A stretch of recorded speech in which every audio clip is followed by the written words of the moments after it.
All right, everybody, welcome once again to the Paranormal Portal. I'm your host, Brent Thomas, and this is the Paranormal Portal. This is the place for all the Paranormal Portal goodness you've been waiting for. I hope you've been waiting for it. Hope you guys are having a great night, though. Happy Friday. You made it. This is the weekend. This is what we're all living for. We got to grind through that week stuff and get to the weekend. And why do I love the weekend? Well, because I get 2 shows back to back with you guys. That's Friday and Saturday. And of course, we do the Wednesday show. So there's 3 live shows every week. If you're brand new to the show, you're like, what the hell is this all about? Well, that's what it's all about.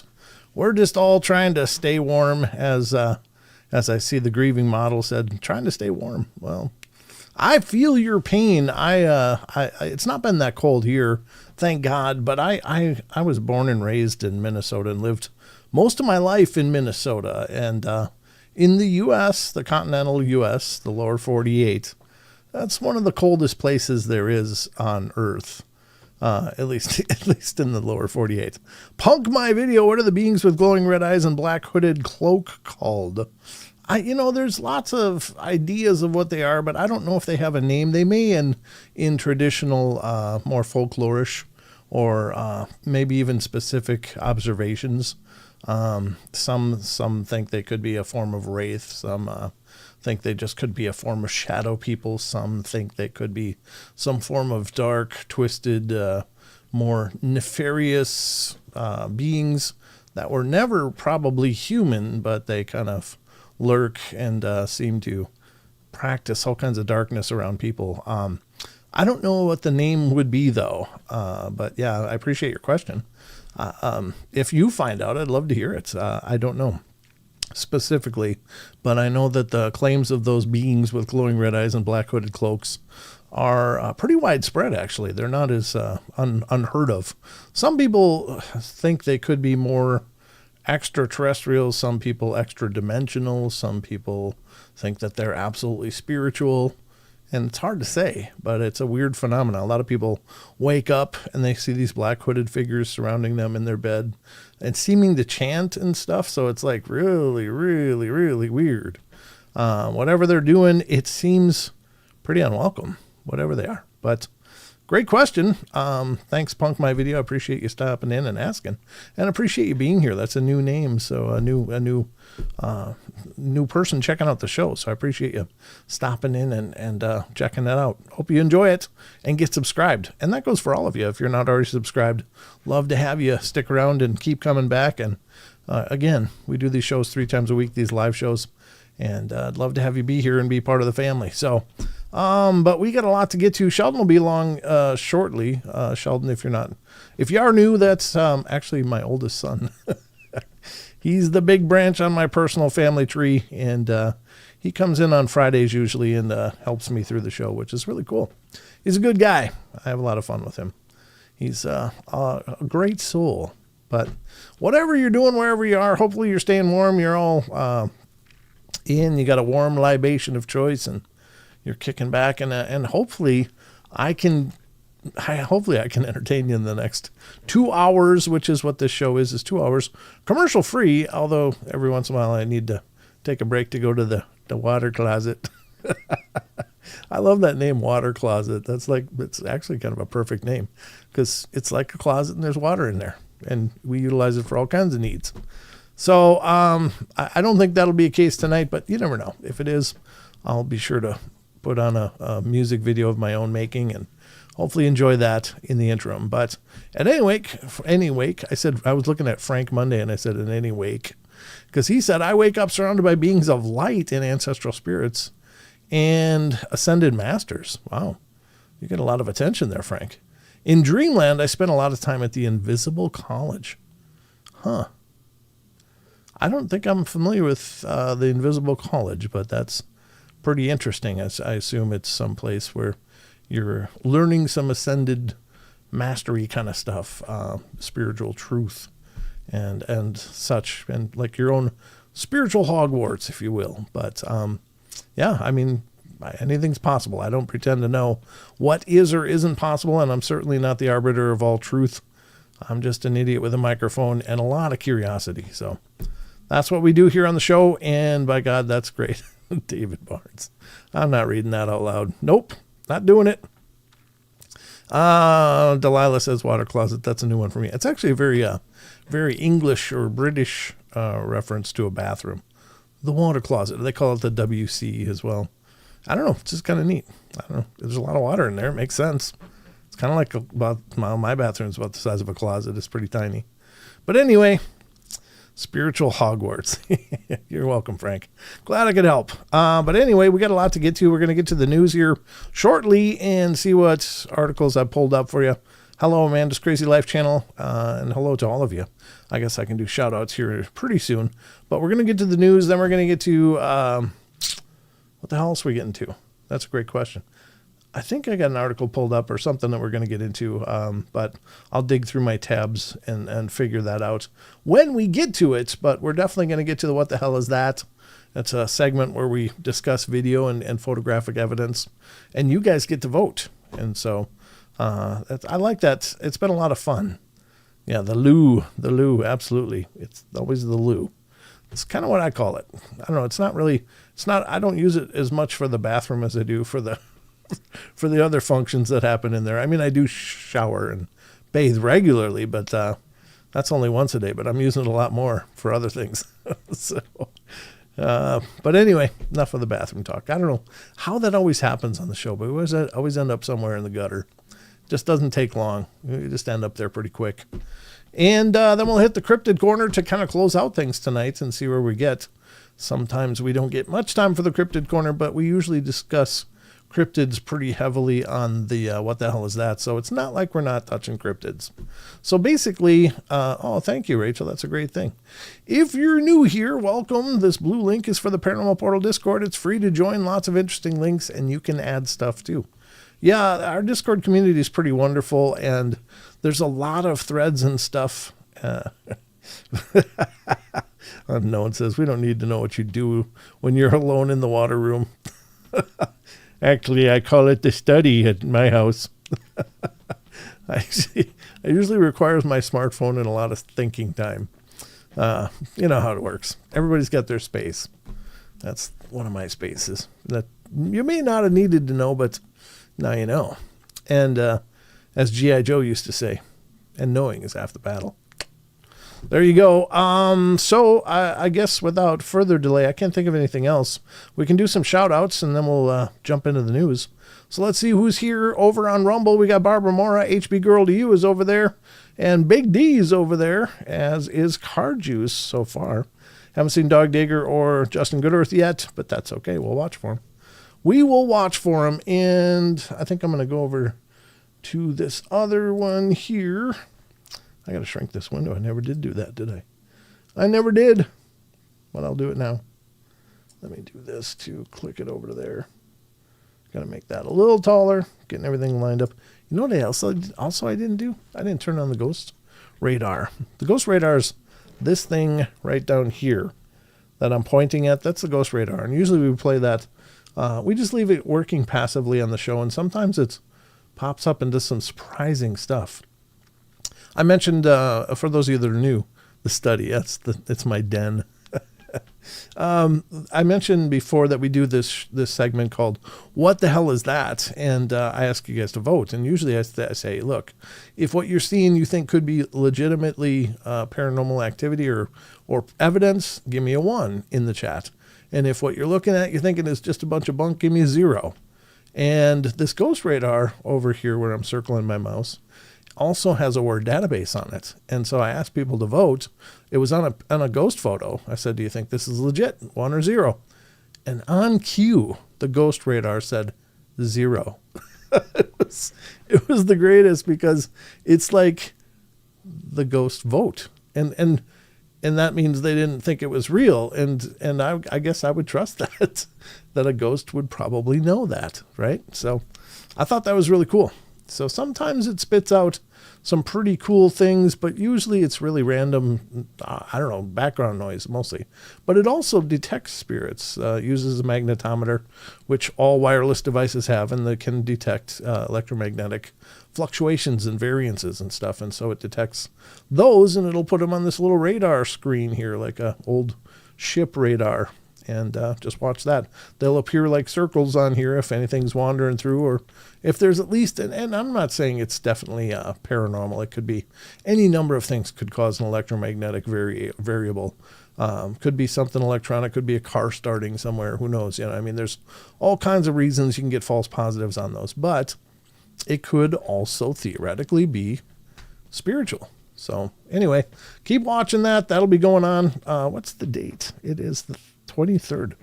My God, it's already the 23rd. All right, January 23rd, 2026. Let's start up the ghost radar. There you go.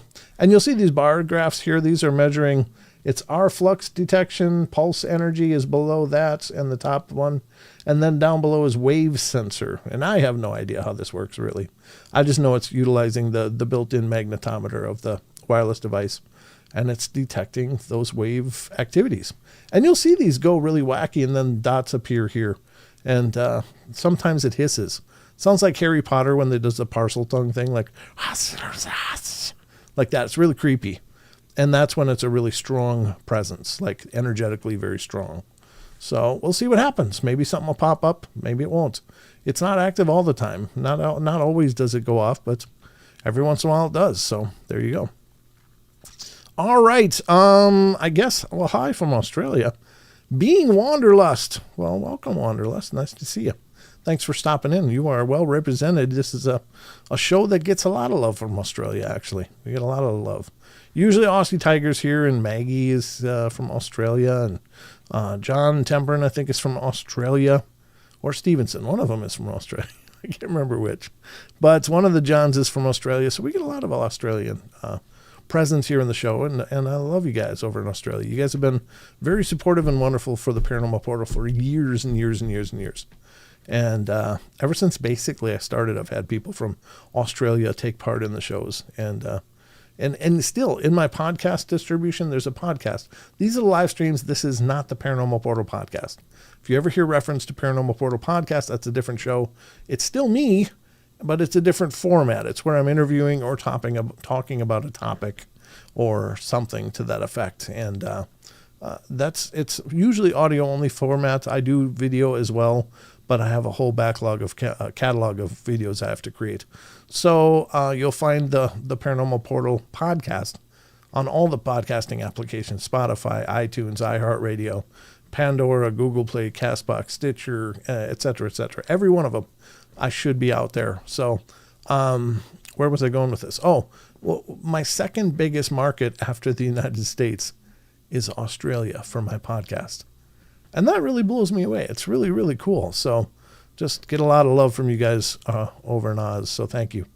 I've never met an Australian I didn't like. Yeah, David, I hear you. They're all wonderful to me. So love all you guys down in Oz. Well, I love all you guys wherever you are. So thank you for being here and supporting my dream, which is this show.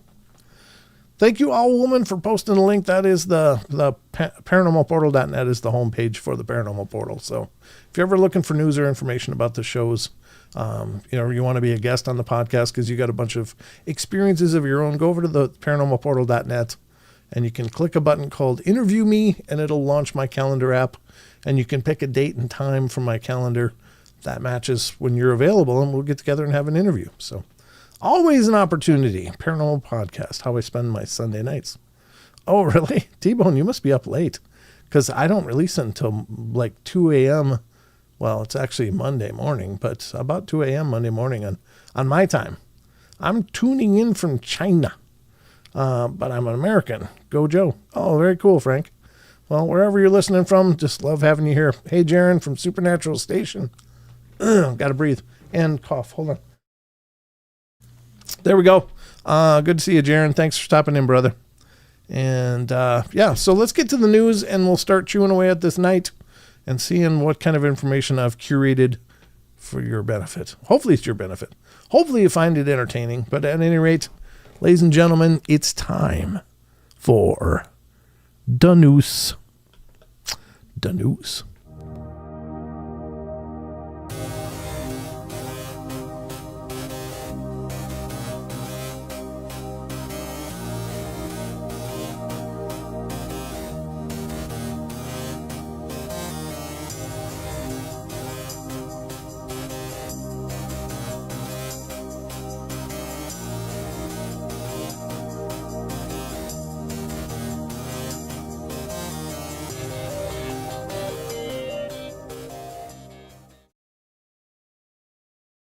Oh my God! I almost blanked out and hit the wrong thing. I almost ended my stream, just like I was, was just about to click on the stop streaming, and I was like, "What am I doing? That's not the right button." I got buttons all over the place here. You have to understand. I'm looking at a panel of 3 LED screens right in front of me.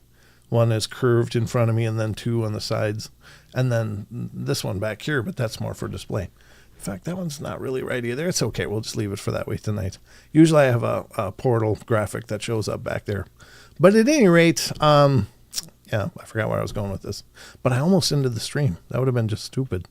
Whole new bucket of stupid. You never know around here. Was there any AVPs on the show yet? I should probably do something like that sometime and talk about all of the weird paranormal things that I can remember that have happened during live shows. And there's actually quite a laundry list of strange crap that's happened as I've done these live shows. Sometimes there's EVPs that I've heard of. I've heard them in my own headphones. As I'm going, I'll just suddenly hear a woman's voice come through. Be like, what the hell was that? And I'll ask, did anybody else hear that? And usually you guys are also hearing something as well. So it's not just me. Something just, and maybe it's just not spiritual. Maybe it's just something glitchy, but still it's weird. But I've been knocked off the air before and unable to reconnect. I've had all kinds of weird things happen doing this show, and of course, weird things. I've seen a lot of. I've experienced a lot of coldness next to me, like ice cold, suddenly standing next to me, and things like that. And there's a bunch more. I'll have to just kind of stop and think about it. But as I'm sitting here, I'm thinking about several weird things that have happened throughout the course of the show. And I think that part of that might be just because, well, there's an old occult belief, and it's an occult. A lot of people think of, satanic and stuff like that. I'm not speaking of that. The word occult just means hidden. It's just secret practices like, traditional magics and stuff. But there's a belief in a lot of traditional occultism and spiritualism that has, it's called, what is the word I'm trying to think of? It is called, it's kind of basically vibration and frequency. So it's very much kind of like along the lines of Tesla, but by virtue of discussing this stuff, we're sending out an energy about this into the ethers around us. And there's a belief that just by discussing things, you actually bring yourself to their attention. And sometimes they come and see what the hell's going on. There's a lot of First Nations beliefs that go along with that too. It's one of the reasons people don't discuss skinwalkers in the Navajo range. They just don't mention it, because by mentioning it, they are becoming aware of you, and runs a risk. Well, we discuss everything on these shows, and not just this show, other shows.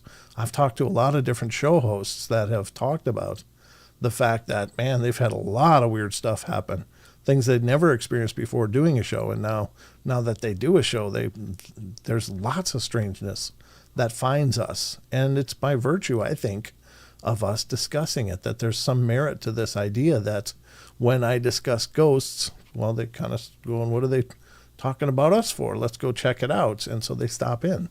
Sometimes it's, maybe other things. I had a really weird thing happen around the holidays, and I still don't know what to make of it. And I'm the only one that knows about it, because I experienced it, even though I was in a room with my family and people, that something appeared only to me, and I saw it very clearly in almost a negative image. And I'll explain it to you guys. Now, I don't know why. I don't know. I wasn't thinking about it, other than some of the gifts I was given were very Bigfoot related. And that was funny too, but it's more like humorous and jokey stuff. Like I got a little plaque to put on my wall in the water closet that shows a Bigfoot on the toilet, and he's saying, "Oh crap," because the toilet paper roll in front of him just has like a little fragment of toilet paper left, and it's just the brown roll. It's just, "Oh crap," and that was funny. But I don't think I'd actually opened anything yet. I was going to open because I got several things that were Bigfoot themed on Christmas. And Wisconsin. No, it was right here in Idaho, but thank you. The ghost box says Wisconsin. I wasn't in Wisconsin, but interestingly enough, I was sitting and I was on one end of my living room, and the opposite end of my living room, there's a wall. And I was sitting there, and I have 9-foot ceilings in this house. It's an old house. And I was sitting there, and I had this presence in my lap, and I was going to open one. And I thought I caught a movement, so I looked across the living room, and it's about 20 feet across to the opposite wall. And right up around the 8-foot mark was this huge head, and I'm seeing it like a negative, like a film negative. Not like a positive, but I'm seeing it like a film negative. I got very off-white. You can kind of see the color of my walls. They're pretty consistent through this whole house, but it's this eggshell white or off-white color. Up on near the ceiling is this head and shoulders in negative, like a negative, but it was no kidding, like a big Bigfoot was standing there. And I looked at it and I was like, well, I've never seen that before. Now, does that mean there was a Bigfoot standing there? No, but maybe it was a foreboding of the gifts that I was getting or something. I don't know. I don't know what to make of it because I've never experienced something like that before, but it was about 8 foot plus, and it was just standing there, and I only saw the very top of it. And then it just kind of faded out after that, but it was enormous. It was like life size. It was as if a 8 foot plus Bigfoot was standing in my house against this wall. And it was only for like 5 seconds, but I looked up and went, never saw that before. And I didn't say it out loud. I just looked because I was like, how can I explain this to anyone else, what I'm seeing? Like when I'm talking on the show, you guys understand a lot of this stuff, so it's easy for me to go, well, this is what I saw. Now, I'm not claiming that there was a spiritual Bigfoot in my house, but it was the damnedest thing. It was like, what am I seeing? What does this mean? And it wasn't like I freaked out or got worried about it. It's just like, I've never seen something like that before. So what is it? I don't know. It's just weird. Just a weird oddity. It could have been just a representation of, look, I was going to open these Bigfoot-themed gifts, and maybe that's what it was. Projection of my mind? Yeah, but I wasn't really thinking about Bigfoot. I wasn't thinking about anything except that there was, we're just having some time together, just this warm moment, in the holiday theme. I really wasn't thinking about Bigfoot or any of this stuff. And there it was. It was just, I don't know how to explain what it looked like. The only thing I can say is a negative, but it wasn't like dark. It was like it was lighter than the walls. Like the features were brighter than the actual wall behind it. But I knew it was something that only I was going to see. That I didn't go to anyone else. Hey, did you see that? Do you see that over there? I didn't do that. I just stood there and went, that's weird. But what is it? I don't know. And I'm not trying to claim that it was for sure supernatural or paranormal. It was just weird. But maybe there's some reason for it. I don't know. Hell, it's just a new experience for me. So anyway, that's just an oddity. So what does it mean? I don't know. Maybe it has to do with the resonance, though. That something about I was going to be opening these Bigfoot-themed gifts, and so there was some representation of that visually for me. Maybe it was a kind of a psychic moment for me. I don't know. I have no idea. Weird. Paranormal Portal, maybe you has psychic premonition of your presence. Yeah, that's kind of what I was thinking, but I don't know. It's just throwing ideas at it, really, because I really don't know. Still to this day, I don't know what to make of it. It's just very weird. This is why we're here, stuff like that. Yeah, thanks, Jaron. Yeah, I say that damn doll is haunting the place. Yeah, I don't know. It's been really pretty quiet. It hasn't done anything. She's actually kind of laying on my keyboard over there. I got a keyboard on the other side of the room, and she's laying over there for the time being because, I just got to figure out a place to have her on camera here. But I haven't done that yet. So you saw a spiritual Bigfoot there, legit. I've seen one too. Well, maybe it was. I'm not saying it's not what I saw. It's just I just didn't know what to do with it because it's not like I was thinking about it. Gymnast. It wasn't a gymnast. It was a Bigfoot. I mean, it was very clearly a Bigfoot too. It was just a conical head, the cone. I could see the heavy brow eyes, but it was lighter. All of the features, like where my head is dark, it would have been whiter than the background, not darker like this. So it was like in reverse image. It was very, very strange. Yeah, it said gymnast. I'm kind of going to get my chair off of my desk here. It's rubbing and making it sound like I got gas or something. I don't. Currently don't. But anyway, there you go. Sorry to gum run so long, but I just thought I'd share that with you because I've just kind of sat with that in my mind, not knowing what to think of it, really. Well, I bet Bigfoot could move like a gymnast. Yeah, that's true. That's true. Maybe just did a triple gainer through my living room or something. I don't know. I'll be looking out for a Wisconsin gymnast. No, I don't have an Annabelle doll. I just found a doll at the thrift store in town here, and her eyes are extraordinarily interesting. Maybe if I do take a break, I'll grab her and bring her on camera for those of you that haven't seen her. She's got a really intense gaze. That's all I'll say. I don't know if she's haunted for sure. She's only done one weird thing since I brought her here that was like, wow, that's interesting.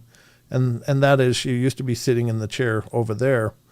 And I just had her, kind of sitting there looking straight ahead across the room.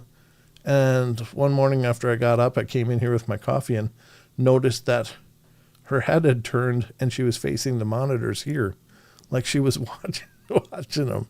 And so, I don't know, if I was a haunted doll, I'd probably want to look at something other than a wall. I'd be turning my head too. If it is indeed. I don't know if it is. Nothing weird's been going on though. Bigfoot the spider walk people see. Yeah, that's creepy to think of. All right, so never buy antiques or old items. You got to live a little, Delilah. You got to live a little.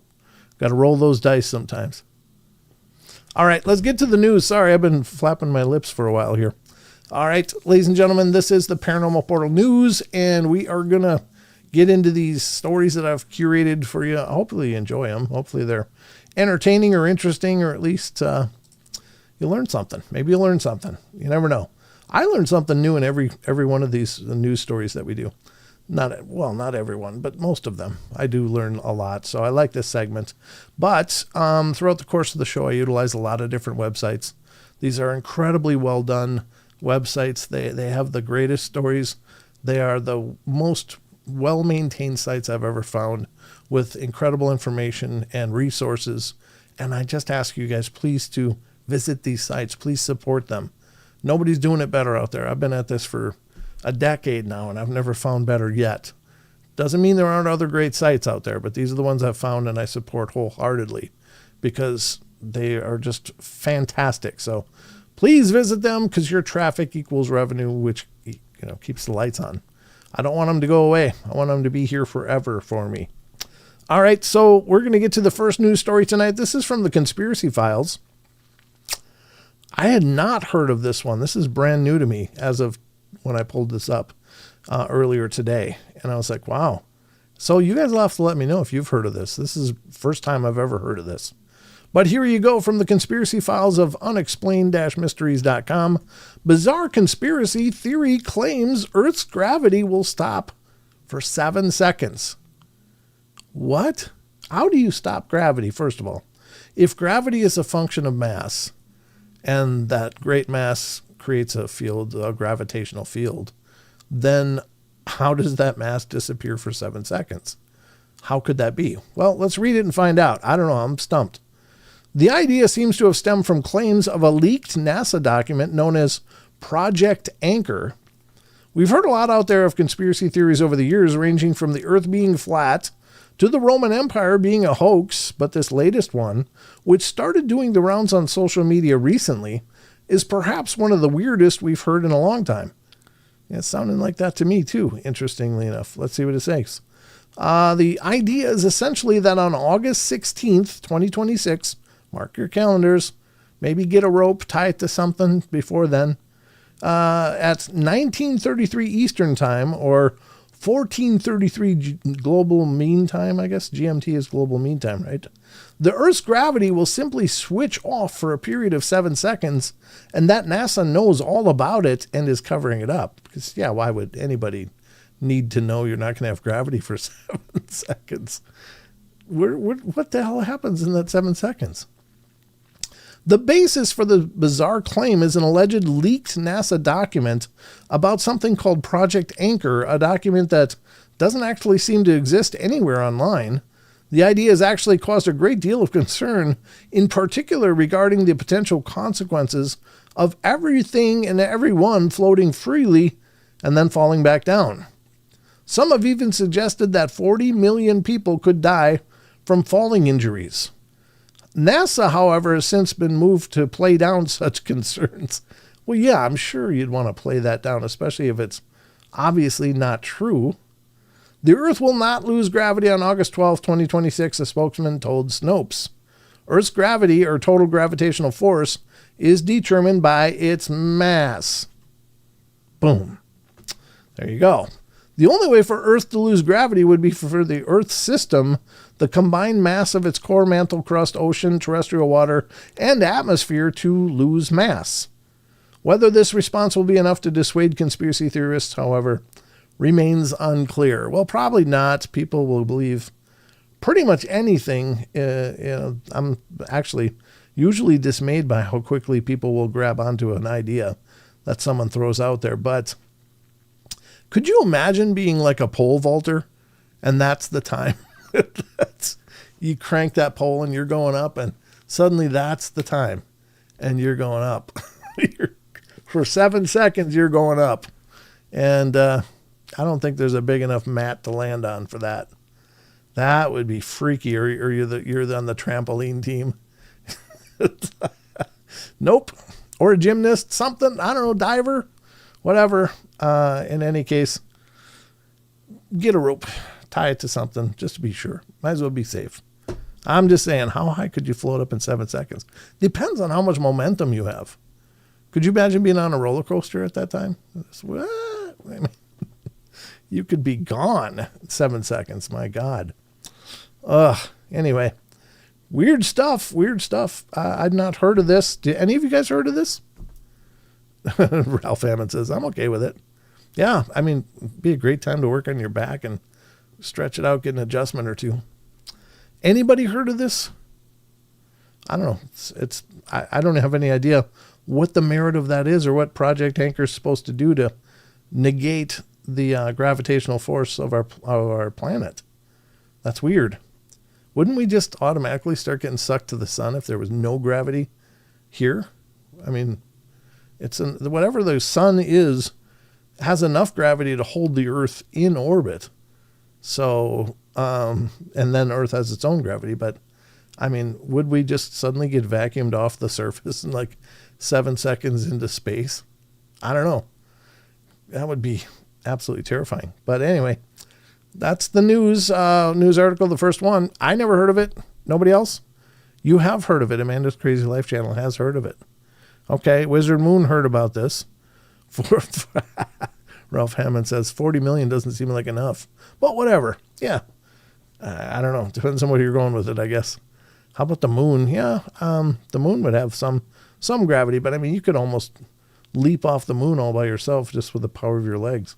Not really, but you can get pretty airborne on the moon, apparently. So not a lot of gravity on the moon. Probably not enough to keep us anchored.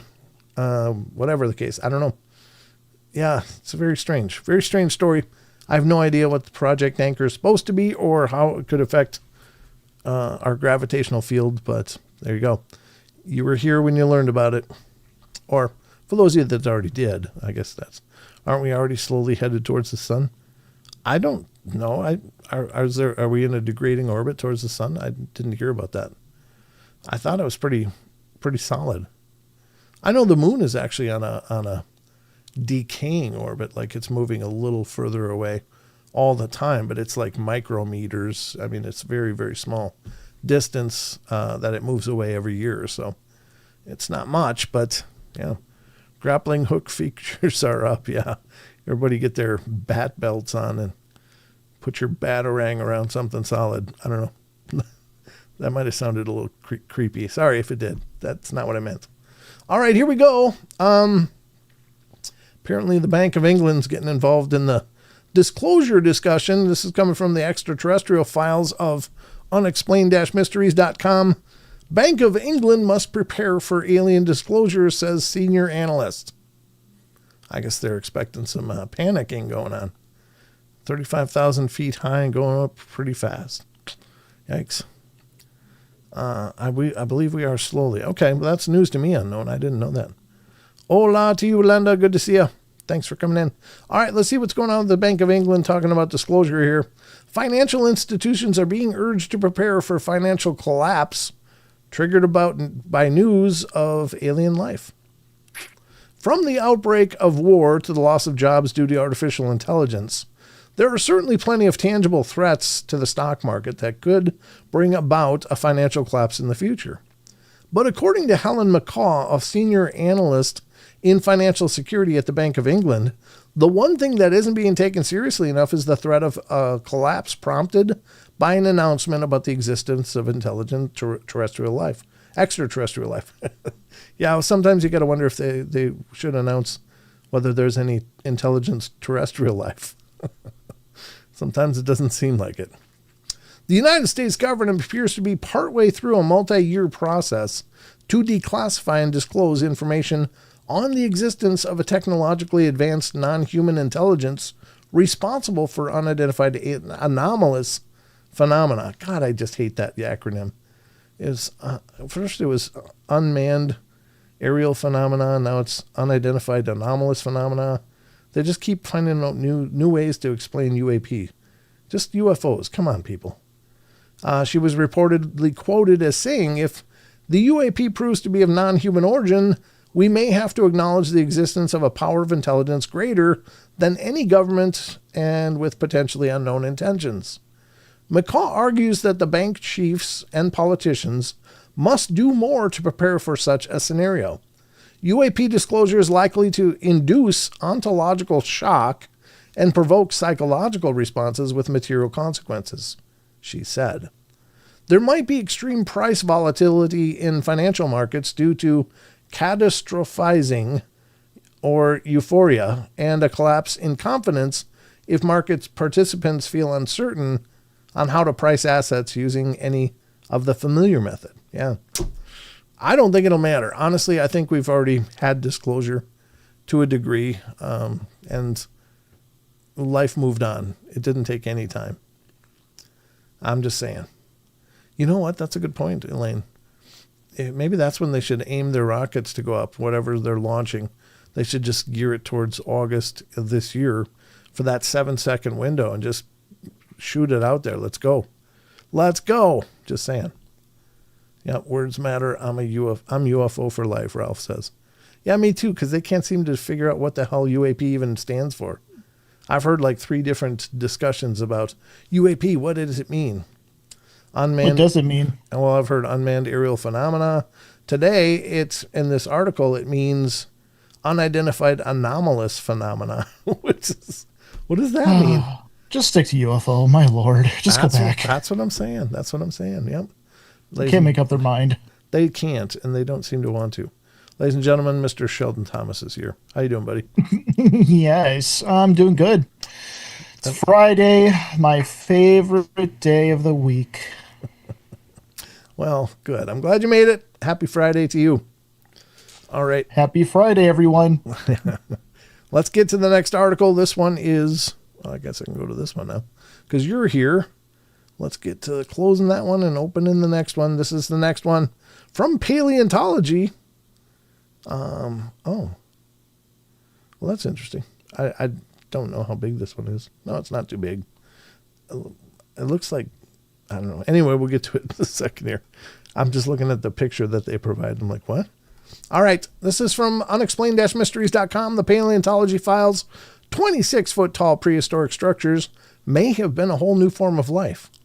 Yeah, it kind of reminds me of those things that are in the ocean, aren't there? Like sticks, and then they have something that either lives on the bottom of it or comes out the top and grabs stuff and then goes back in. That's what it kind of reminds me of. It sounds familiar. Yeah. Well, there's a picture that should be appearing on your screen. Are you seeing it? I mean, I'm seeing what you're looking at. Yeah. So What is that? I guess, Oh. yeah, like maybe it's some kind of weird life that lives inside of these tubes. It reminds me of something in the ocean. Let's see what it says, though. Known as, what the hell is that word? Prototaxites? Prototaxites, I guess. These bizarre organisms had long proven challenging to categorize. If you'd gone for a stroll through a swamp around 400 million years ago, you might have struggled to even recognize the landscape as something that belongs on planet Earth.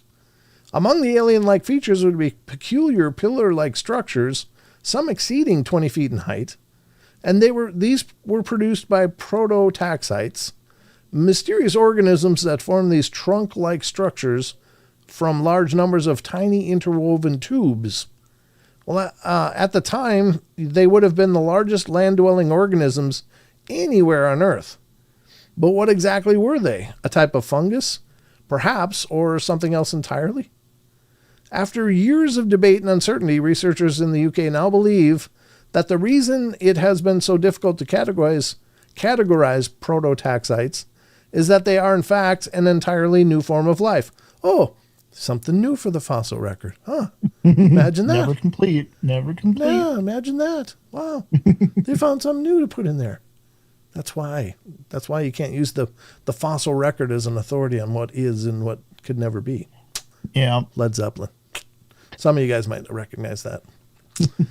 But anyway, let's see. After years of no modern prototaxites, is that they're in fact an entirely new form of life, something completely unrelated to anything else, and that have no modern equivalent. To determine this, they systematically examined fossil fragments of prototaxites and compared them to every other candidate group, ruling each one out as they went along. Based on this investigation, we were unable to assign prototaxites to any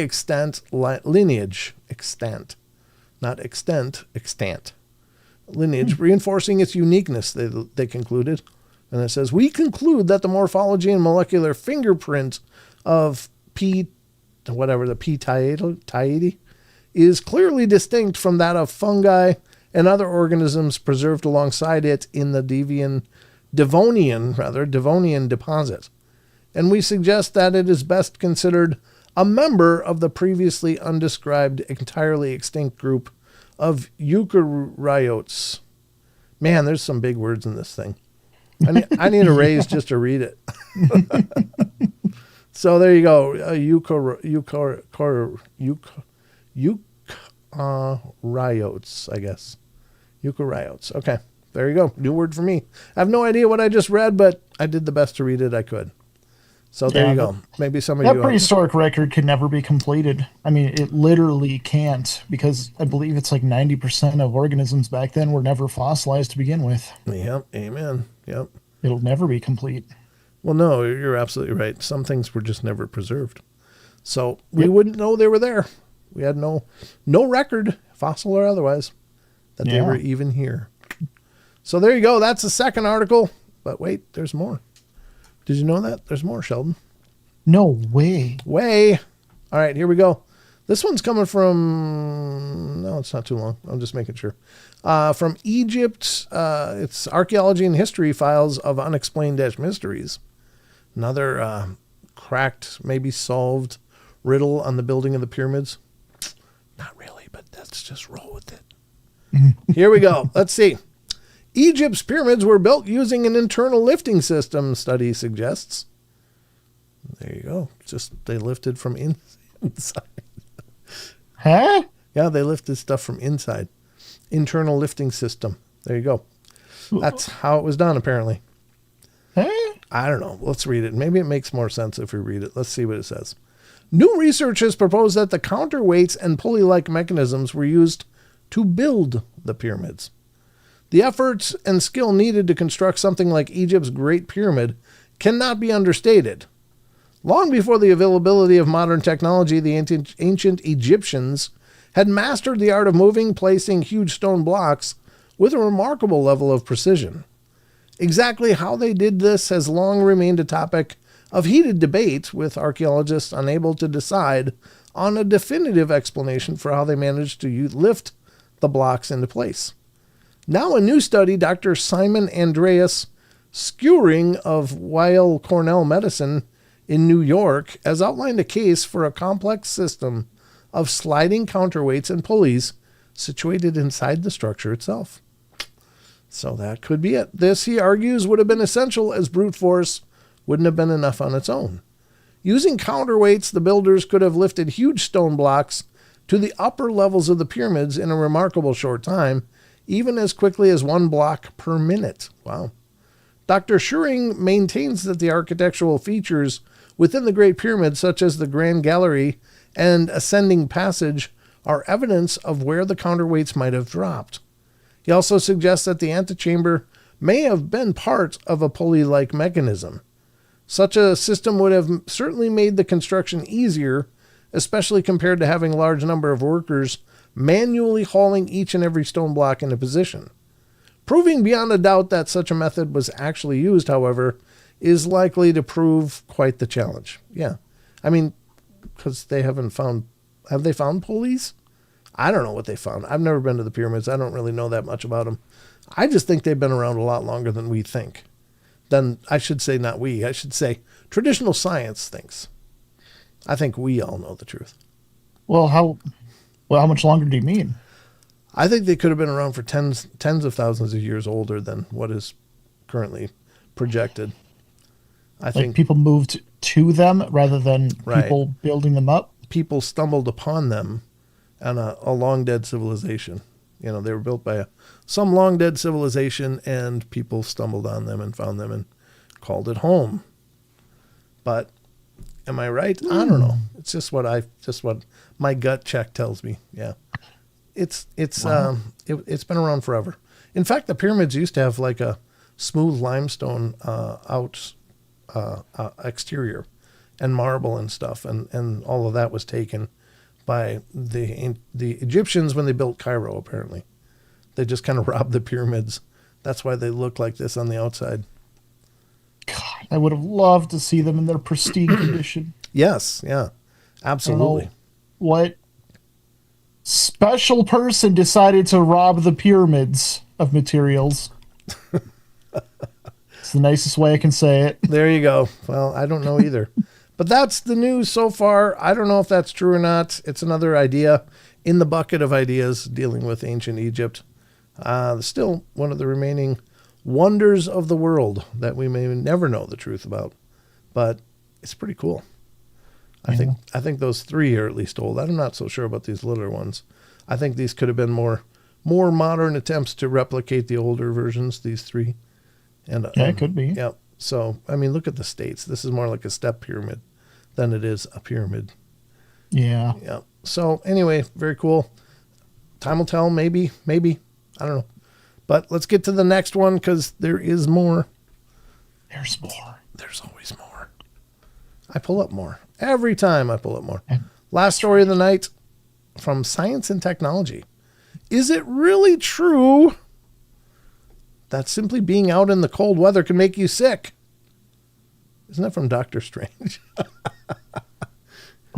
What? Isn't this from Doctor Strange, this picture? Oh, Wasn't there a part where he was in the mountains and had to deal with the cold to get that sling ring to work? They just but there's no scene like that, though. Okay, well, yeah, okay. Well, you're correct, though, in that there is he's on the side of a mountain, yeah. Okay, gotcha. All right, it's something said to children and adults alike in countries across the world, but is there any truth to it? We're not going to get to it, but I'll read a little bit of it and put the link in here, and you guys can read more on your own. From Manal Mohammed, many people across cultures grow up hearing that cold weather makes you sick. Going outside without a coat, breathing in cold air, sleeping in a chilly room, getting caught in cold rain or snow, or simply feeling chilled are often blamed for causing colds or flu. Well, this belief feels true to many people because illness often follows cold exposure. However, modern research shows that the connection between cold weather and illness is more nuanced than the idea that cold directly causes disease. Well, yeah, I think it's having to do more with the fact that we're in enclosed, temperature-controlled areas for months on end. We're exposed to all the crap we carry between each other. So you're in basically a captured airspace, rebreathing everybody's air. Well, it's my understanding, yeah, it's just the cold weakens our immune system. Well, let's see if your understanding is right, because I'm going to keep reading here. This belief feels true to many people because illness follows cold. I read that one. Cold temperatures themselves do not cause infections. Instead, they influence a combination of biological, environmental, and social factors that make people more vulnerable to respiratory illnesses, especially during the winter months. There you go. There you go, Sheldon. Yeah, well, look at that. Look at that. Colds and flus are caused by viruses, not by cold air. Viruses such as rhinoviruses, which cause the common cold, and influenza viruses spread from person to person through respiratory droplets or physical contact, regardless of the temperature outside. That said, rates of respiratory infections consistently increase during colder seasons in many parts of the world, and a pattern that has been observed globally. Well, there you go. That's the meat and taters of it. You can read more if you follow the links that I'm going to put in the chats. But that's right. That's right. There you go from Unexplained-Mysteries. There Oh, you go. Oh, I am so sorry. I completely missed this comment. Android before, I'm sorry, said, Sheldon, yes, the water erosion from the Sphinx proves it according to geologist Robert Scotch. It's too dry for that major water erosion in desert in just 6,000 years. Okay. That's from a couple subjects ago, but I completely forgot to read it. That's right. I forgot about the erosion on the Sphinx. I forgot about that one. Yep, it does seem to show that there was a flood that happened. Now, Thank you, Android. Thank you. Yep, that's very cool. It's the fluctuation of inconsistent weather temperatures, David Barnes says. I'm sure that can probably stress your system, but Yeah. But I think it's the reason we're more vulnerable during the cold months is we're forced to be in shared spaces. Like you can open a window and get fresh air all the time.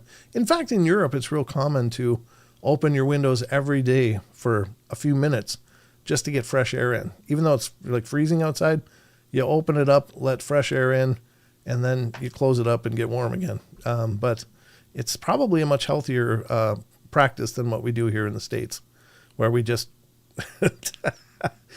Wes is talking to you in the chat. I'm sorry. I know.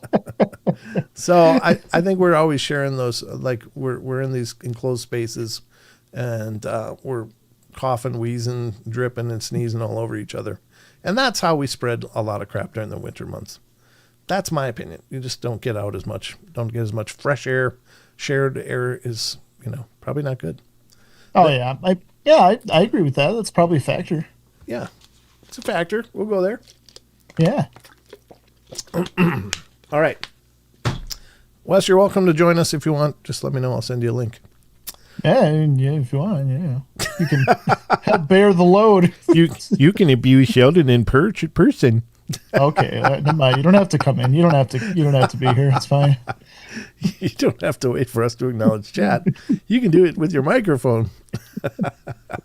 All right, so that was done news. I don't know. Hopefully you guys checked it out. Check out that article. That's one way to help support unexplained-mysteries.com. But we're going to get back to the rest of the show. So let's do it. You ready, Sheldon? Always. Okay, we're going in.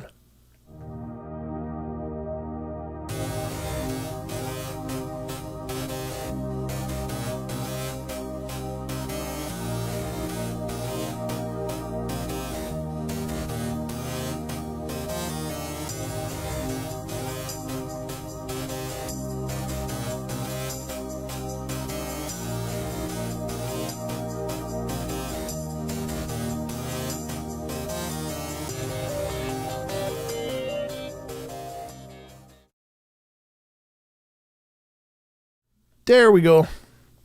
There we go. There we go. Done with done news. Oh, yeah. And on to the rest of the show. All right. And that brings up our next segment, which is the Sheldon Thomas Corner. So take it away, Sheldon. All right. So today, Dad's giving away free money to everyone in chat. You're fired. Okay, we're going to move on. They're not going to do. Sheldon's segment has been discontinued. Suddenly. Dick move. That's not nice. Don't tease them like that. I don't know if I need my glasses. Glasses? No. Me in charge. I'm going to lead the way. Nope, you're fired. Sorry. You're fired. All right. David Barnes says the erosion on the Sphinx is proven to be from water erosion, which didn't happen for 10,000 years or more. So there you go. Yeah, much older. Oh. A lot of times they put the age of the pyramids at like 6,000 to 8,000 years ago, I think. And I think they're much older than that. Could be 10,000, could be more. That'd be cool. Yeah, yep. Hi, Trina, over on Facebook. One thing I want to do first is... Whoa, hold the phone. Carol Pack. Carol Pack. Thank you, Carol. Thank you, Carol. Carol represented in a huge way here on the show. She gifted 5 memberships to the show. So thank you, Carol, for doing that. That's amazing. So far, Vamp Skyder got one. Joseph Richardson got one. Jonah Yeti got one. Codex of Curiosities got one, as did Sins the Hobbit got one. So congratulations. Yeah. Congratulations, all 5 of you. You are now trial members of the show for the next 30 days. And if you like it, you're welcome to continue, or thanks for giving it a whirl. That's very sweet, though. Thank you, Carol. That was wonderful. All right. Les Son Carjuice says, so over in Rumble, who's here? Well, it's Carjuice. Bumbers. I've never seen the name Bumbers over in Rumble.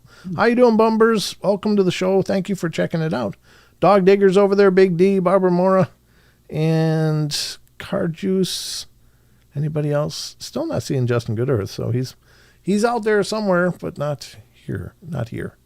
So I want to also pull up the YouTube, or do you want to do that one? Do you want to do? I can. You can? Let's see who is in the YouTube chat, shall we? We shall. Well, first we have Lenda's here, Man from the West is here, Amanda's Crazy Life channel, Android Paranormal, Carol Pack, David Barnes, Elaine Clifford, Catty Cat Whack, Dad, you're here, Rachel's here. Kitty Catty-Whack. Kitty Cat, oh, you're right. Kitty Catty-Whack, Owl Woman, Rachel gets it right, Ralph Hammond, Stony Jackson, T-Bone, The Unknown, good to see you, Wizard Moon, and Alora Lovegood. I saw that pop in. Any more? Going once? Oh, Supernaturals, of course. Supernaturals here. Jared, yeah. Jared, yep. Did you get Alora Lovegood? Yep, I did. Okay, yep, she's here. All right, well, thank you all for being here, those of you who are chatting, and then there's some more people here. But if you're not chatting, we don't get a notification of who you are. We just get a number like, oh, there's this many people watching. Well, which is cool. If you don't want to shout out, you don't need one. That's up to you. The Grieving Model. Ooh, that's a nice name. Yeah, that is kind of cool. She was cold earlier, but she's apparently keeping warm, so that's good. Excellent. That's good.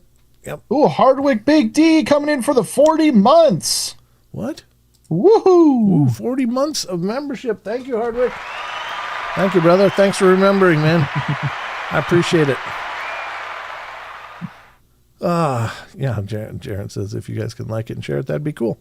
Absolutely. Hey, yeah, don't forget. Way to There's represent. that big thumbs up button down there. Don't forget to press that. So we're going to move to an article. This is one that I found that we started at some point and somehow got buried in my tab farm up here on my Brave browser. I just ran across it now like, oh yeah, we left off at like number 5.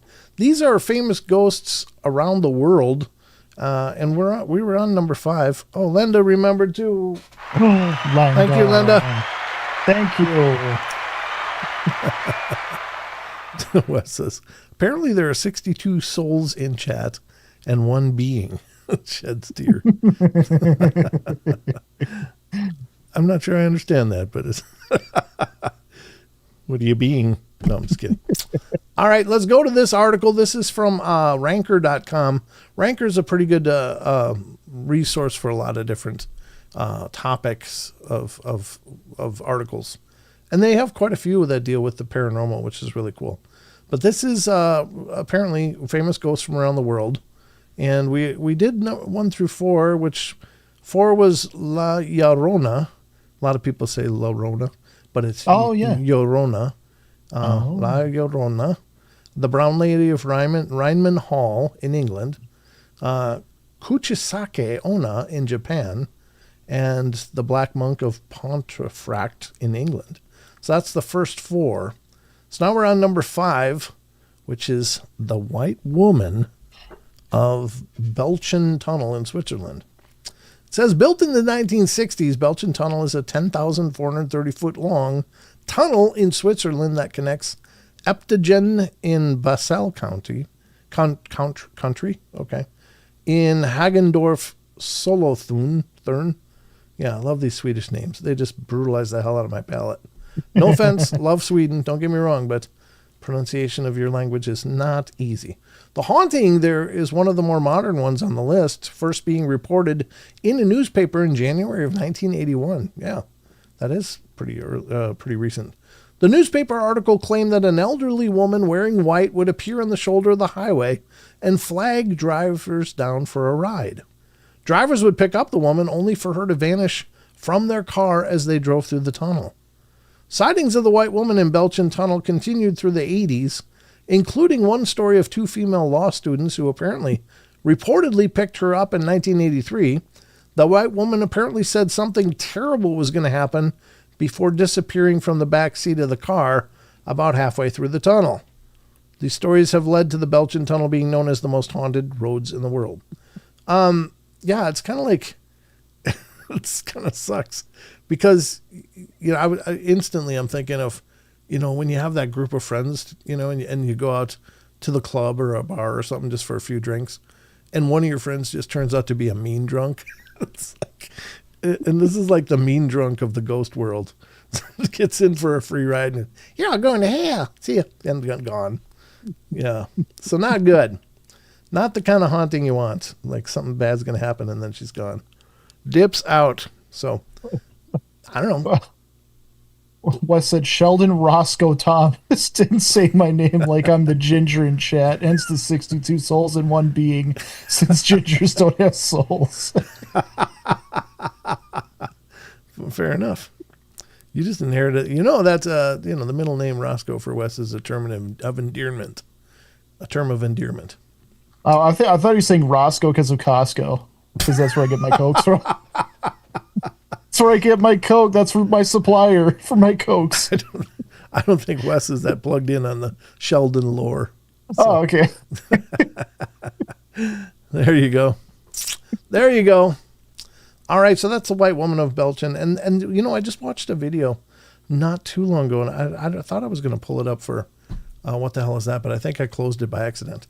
But it was this guy, it was in like Malaysia or something, and he's doing like an Uber thing where he's, driving along and stops, and he's got the camera pointing to the back of his car, and you can see him in the driver's seat, and the back door opens and then closes, and he looks back and starts talking to somebody. And they got the translations on there and basically where you want to go. And she apparently says something to him that can't be heard. He's like, okay. And then he kind of punches it in and starts driving. And he's driving along. It's obviously not having any conversation with this presence, this woman in his back seat that he's expecting to be there. And suddenly they get to a spot and they I think it was a stop sign or a signal light or whatever. And he stops and he looks in his mirror and he's like looking around and doesn't see her. And then he turns around and looks and then he's like realizing she's not there. And then he turns around the other way and then he's like freaked out because he realized that this woman disappeared. Like he picked up a ghost. But it's interesting because if it's real, I mean, it could be fake, sure. Not even very difficult. But if it's real, it was tangible enough to actually open his back seat. Like you can see that opening and the door shutting as if someone opened it, got in, and then started talking to him. Now we've covered many ghosts encounters by like security guards and stuff where they're sitting there having robust discussions with someone that nobody else can see that's watching the security feed. they see this guard just having a real animated discussion with somebody right in front of them, but nobody's there. But the guard is seeing it clearly, like full on, this is a person, I'm talking to him. But then they call him like, hey, hey, Joe, who are you talking to? Oh, it's Mrs. Whatever. And it's a name that the other guards are familiar with. And they're like, who is it? It's like, oh, Mrs. Rose or whatever. And they say, hey, Joe, Mrs. Rose passed away 2 years ago. He's like, what? You don't see this person standing right here? And they're like, no. And then he's like, what? And he looks around and he's like, boom, he's bolting. He's out. So. And you even have an experience, well, kind of similar. Not that people couldn't see him, but that he disappeared at least. Yeah. I shared that just recently again on the show. Yeah. Yeah. I don't know. It was almost like an angel. It was just really, really cool. But yeah, he was there. But many people interacted with him. It wasn't just me. But very, very cool. Interesting story from my 18th year. I was 18 years old when that happened. That's a long time ago. You were that young? Yeah, I was a fish out of water. I came from a small town in Minnesota up to the metropolitan area of Minnesota, Minneapolis, in an area that was not safe. And I'm there with a flashlight and a security guard uniform and no help. They gave me no resources at all. If something had gone to hell, I'd have been dead. And I was guarding a parking ramp. Yeah. And it was low income housing as well, which doesn't imply that it's got to be crime, but there was a lot of crime in the area. So, but he just came out of nowhere. He had eyes like just almost glowing blue eyes. They were just beautiful eyes. The old white Santa beard. It looked like Santa, like I was talking to Santa. And I actually remembered his name. I've always been struggling for his name, and it finally came to me just the other day. And his name was Roger, as he told me. His name is Roger.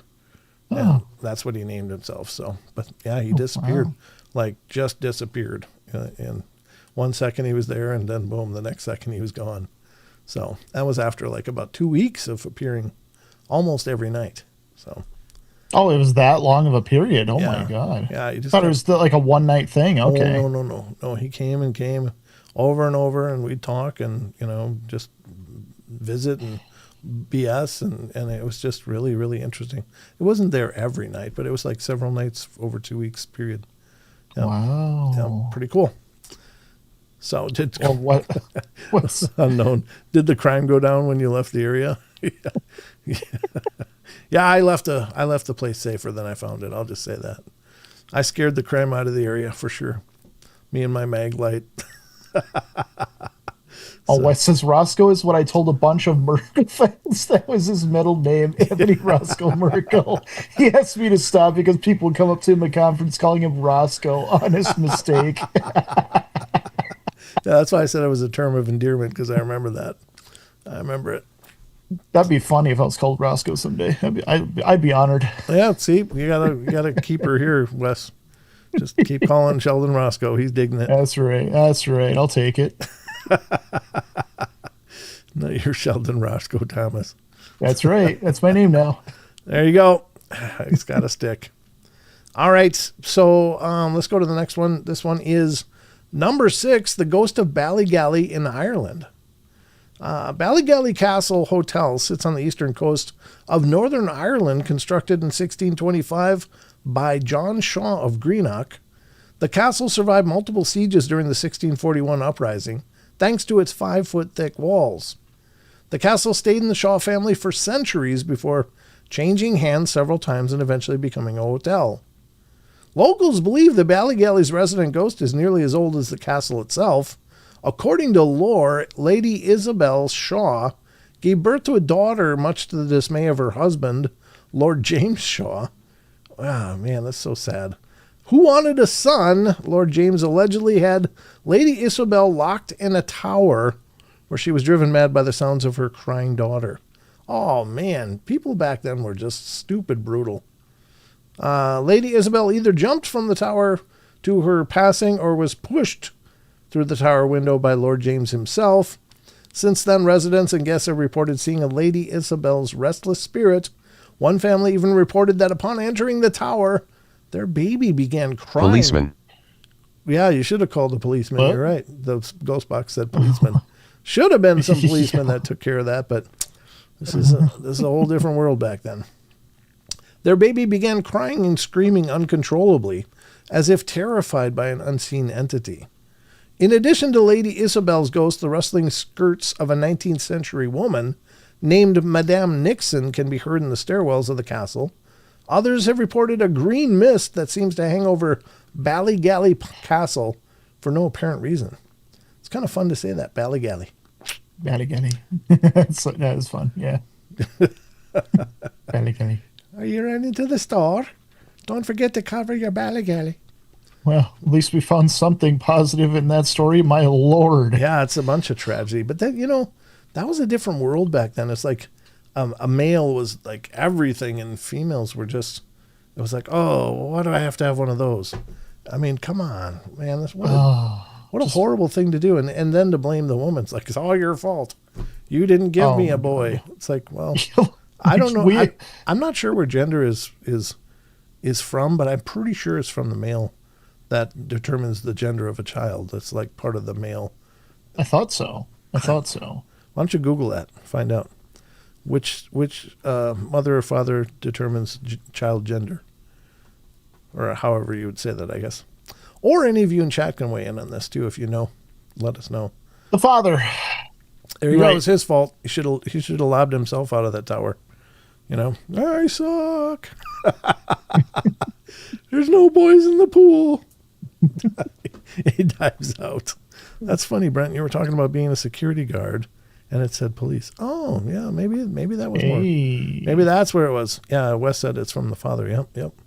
Scientifically, the male is responsible for it. Yeah. So, yeah. That's actually the guy's fault. It's his fault. Yeah, he didn't have the boy seeds in the tank there. That's Yeah. all him. Screw that dude. What a dick. Mm-hmm. All right. Yeah. Well, you can go to hell. That's fine. All right, here we go. The Enfield poltergeist case in England, and most of you guys probably are familiar with this. It's one of the most famous poltergeist cases in the world, as it turns out. But it was very well researched by a couple of parapsychologists. Anyway, let's read about it. One evening in August 1977, Peggy Hodgson heard a loud banging coming from her daughter's room. Upon entering, she found Margaret, 12, and Janet, 11, in bed, claiming that they had seen their dresser moving on its own. Yeah, they aren't supposed to do that, so that's not good. Peggy didn't believe the girls until she saw the dresser move, prompting the family to leave their home and contacting the police. There's the police right there. An officer arrived to investigate, but said there was nothing he could do. Yeah. Take care of this problem, officer. I'm not equipped for this. After seeing a chair move across the living room, moving objects, knocking, voices, and levitation all took place in the Hodgson home over the following 2 years and were witnessed by multiple paranormal investigators, including Ed and Lorraine Warren. As the poltergeist activity escalated, the entity began speaking through Janet, who said the spirit was a man named Bill Wilkerson who had died in the house, and Bill would speak through Janet for hours, and some of the conversations were even caught on tape. In adulthood, Janet admitted that she made up some of the paranormal activity, but remained adamant that the majority of her claims were true. The story of the Enfield poltergeist would later become the premise for the film The Conjuring 2. Oh. Did you ever see that one? Nope. I've never seen any of the Conjuring movies. Same. Yeah, so I don't know. But apparently people really enjoy them. I mean, obviously they're not really well rooted in truth, but they sound pretty interesting. Yeah. All right. Well, there you go. Next one is I don't know, is Bingen or Bingen? I don't know. Poltergeist in Germany. I don't know how to pronounce that for sure. It's from the father. Everyone want a girl, bam, you're welcome. Want a baby boy, bam, you're welcome. Yep. There you go. Worst Jim Carrey movie. What are you talking about? The Jim Carrey movie? What? Dumb and Dumber. Oh, I see. Oh, I actually thought that was pretty hilarious. I thought it was hilarious. Yeah. I laughed. It's one of those stupid funny movies. Yeah, you got to definitely lower your IQ about 15 points before you watch it. But once you're there, it's hilarious. Once you're there, it's comedy gold, I'm telling you. You can just dumb yourself down enough, you can get right in that groove. All right, the Blingen poltergeist in Germany, one of the oldest tales of poltergeist activity, came from Germany in the town of Bingen? I don't know. It's Bingen from now on. During the 9th century, about 858 CE. Just say AD. Stop with the CE stuff. Jesus. I know. God, what do they got to reinvent language all the freaking time. It's like, just leave us alone. Figure out other things to rename. The story first appeared in a historical book called the Annales Fuldenses, which claimed that a farmer thought his children, or children in the village, were pulling pranks on him until the activity in his house and on the farm took a sinister turn. The farmer reported that the supposed pranks started out as knocking in the walls at all hours of the day and night. Before long, rocks began raining down on his house, crops burned, and animals died for seemingly no reason. The farmer sought out a group of Carolingian monks for aid, and although they performed an exorcism, it didn't seem to vanquish the poltergeist, which the farmer believed was a demon sent to torment him. The public later learned that the farmer had been... Oh, what a dick. This is hard to read. Oh. Farmer had been inappropriate with his children, along with other children in the village. Yeah, you needed some rocks thrown at you, you dick. Oh, yeah. Some speculate that someone could have put the evil eye on the farmer, or that one of his children was going through puberty, which is sometimes said to trigger poltergeist activity. In other versions of the story, the man merely becomes an outcast because of the bad luck that follows him. Sounds like he needed some, though. I mean, I don't want to prejudge the guy. I don't know the story, but... Sounds more like a revenant than a poltergeist. That's really creepy. Ugh. That's just so... Oh, God. All right. Number 9, the man in grey of England's Drury Lane. Hey, do you know the Muffin Man? Do you know the Muffin Man? Muffin That's Man. Right. I guess it's Do You Know the Man in Grey of England's Drury Lane. The story of the Theatre Royal Drury Lane begins in 1663. When the first theater was built, since then a total of 4 buildings have been erected on the site. Yeah, they didn't do a lot for fire suppression back then. They used lanterns and candles and, you know, it's like, oh, I can't see how that could go wrong. Yeah. Get a little cold. Put the sawdust in the walls, too. They used to do that, by the way. I used to own a Victorian home. It was built in 1894, and I redid my downstairs bathroom. And I had to get rid of, like, some bad plaster on the walls and stuff. So I cracked open the plaster, and suddenly all of this sawdust began dumping out of my walls. Like, what the hell is that? That house was insulated by sawdust? Sawdust. There was sawdust. Oh, my Lord. In the walls from 1894.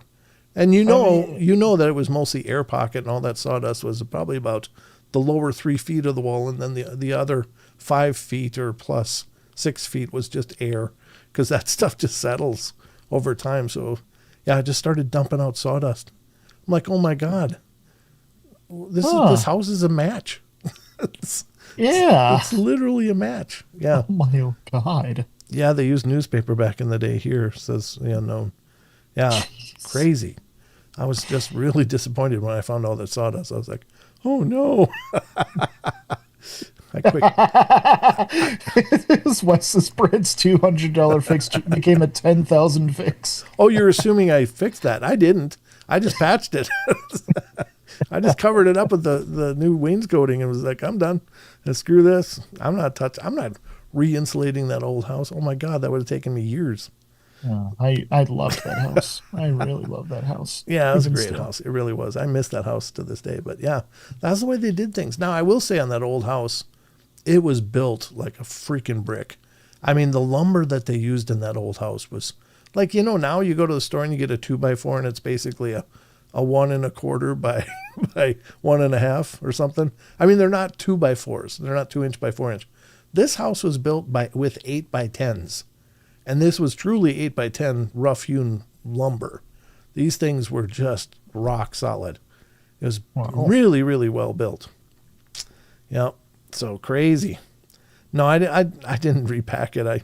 I did try to insulate the part of the wall that was open, you know, like stuff some stuff in there. But I wasn't going to go open all the walls in this house because I would have been at it for years. It would have just taken forever. Yeah. Old growth lumber, tight rings. Yeah. I mean, it was so solid. That house still stands today. It's a beautiful home. Yep, still there. Yep. So, we didn't get very far, did we? No, we didn't. One of the oldest ghosts. Oh, I said, many sites have been erected. With all that history, it's no surprise several ghosts haunt the premises. One of the oldest ghosts is Joseph Grimaldi, who performed as a clown at the theater's second incarnation. Grimaldi's disembodied head was allegedly been spotted floating around the theater, and some actors even claim he's kicked them. The ghost of Dan Leno, no relation to Jay, another clown, well, maybe related, who performed at the theater years after Grimaldi, also said to appear and leave behind the scent of lavender. No offense to Jay Leno. I like your car shows. They're really cool. Another performer who haunts the theater is Charles Macklin, who accidentally killed a fellow actor during an argument. So although that actor's ghost has never been reported, Macklin's spirit has been seen near the site of the murder. Oh, that's ugly. The most famous apparition of the Theatre Royal Drury Lane is the Man in Grey. Visitors often see his spirit on the balcony, wearing a powdered wig and long cloak. Multiple sightings of the Man in Grey were reported in 1939, though the veracity of these reports has been questioned over time. Regardless, actors consider it good luck to see the Man in Grey watching a performance or rehearsal. Well, there you go. Man in Grey is a good omen. There you go.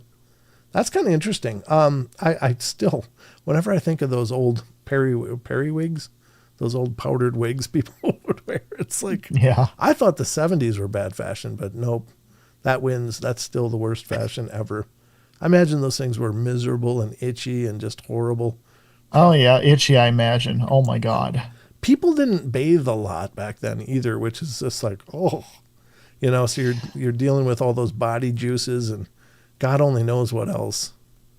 One thing I did wonder about that. I mean, I'm sure it was a stinkier time. Granted.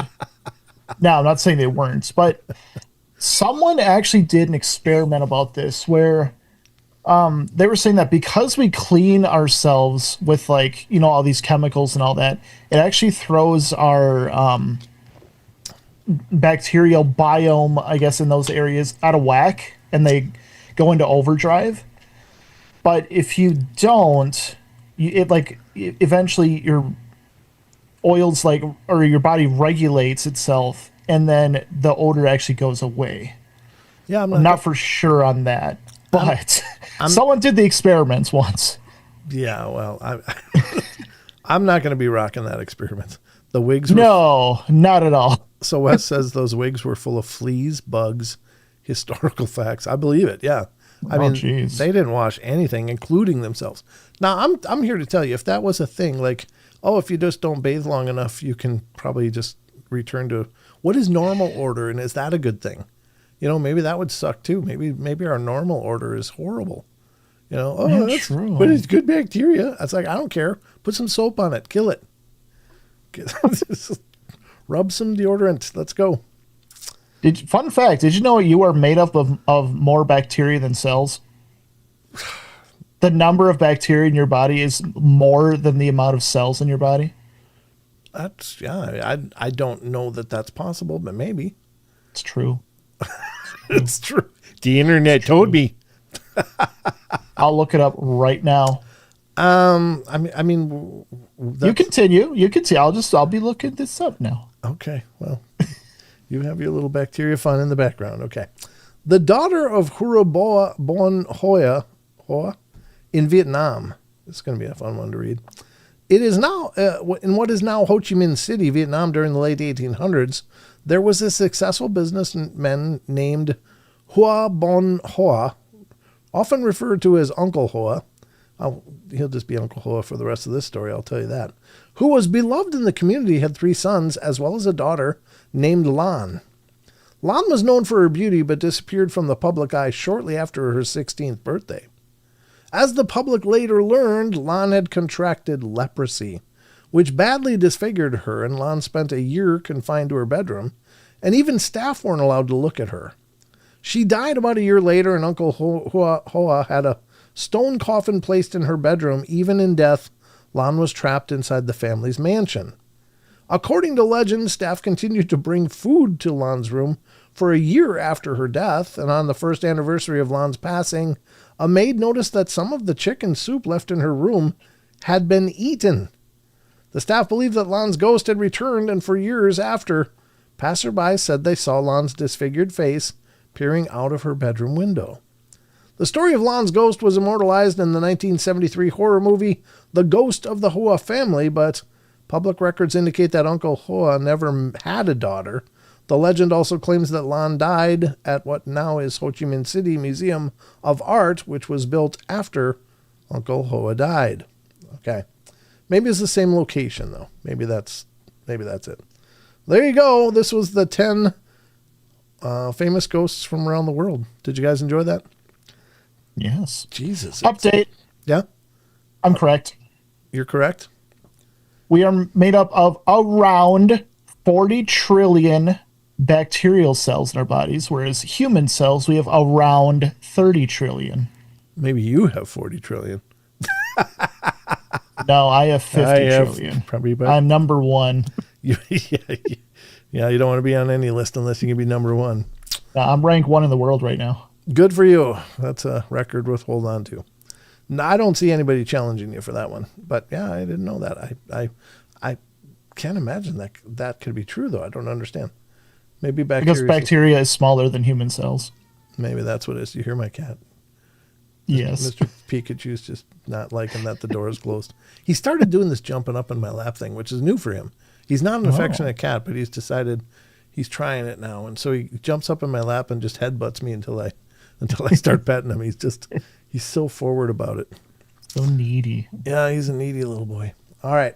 Well, there you go. That was that article, again, from ranker.com. Check out ranker.com, folks, because there's a lot of great articles over there. We're going to get to, with what time is left, I don't know how much time we're going to get to, but we'll get to as much as we can here because we got to get, come on, don't do that.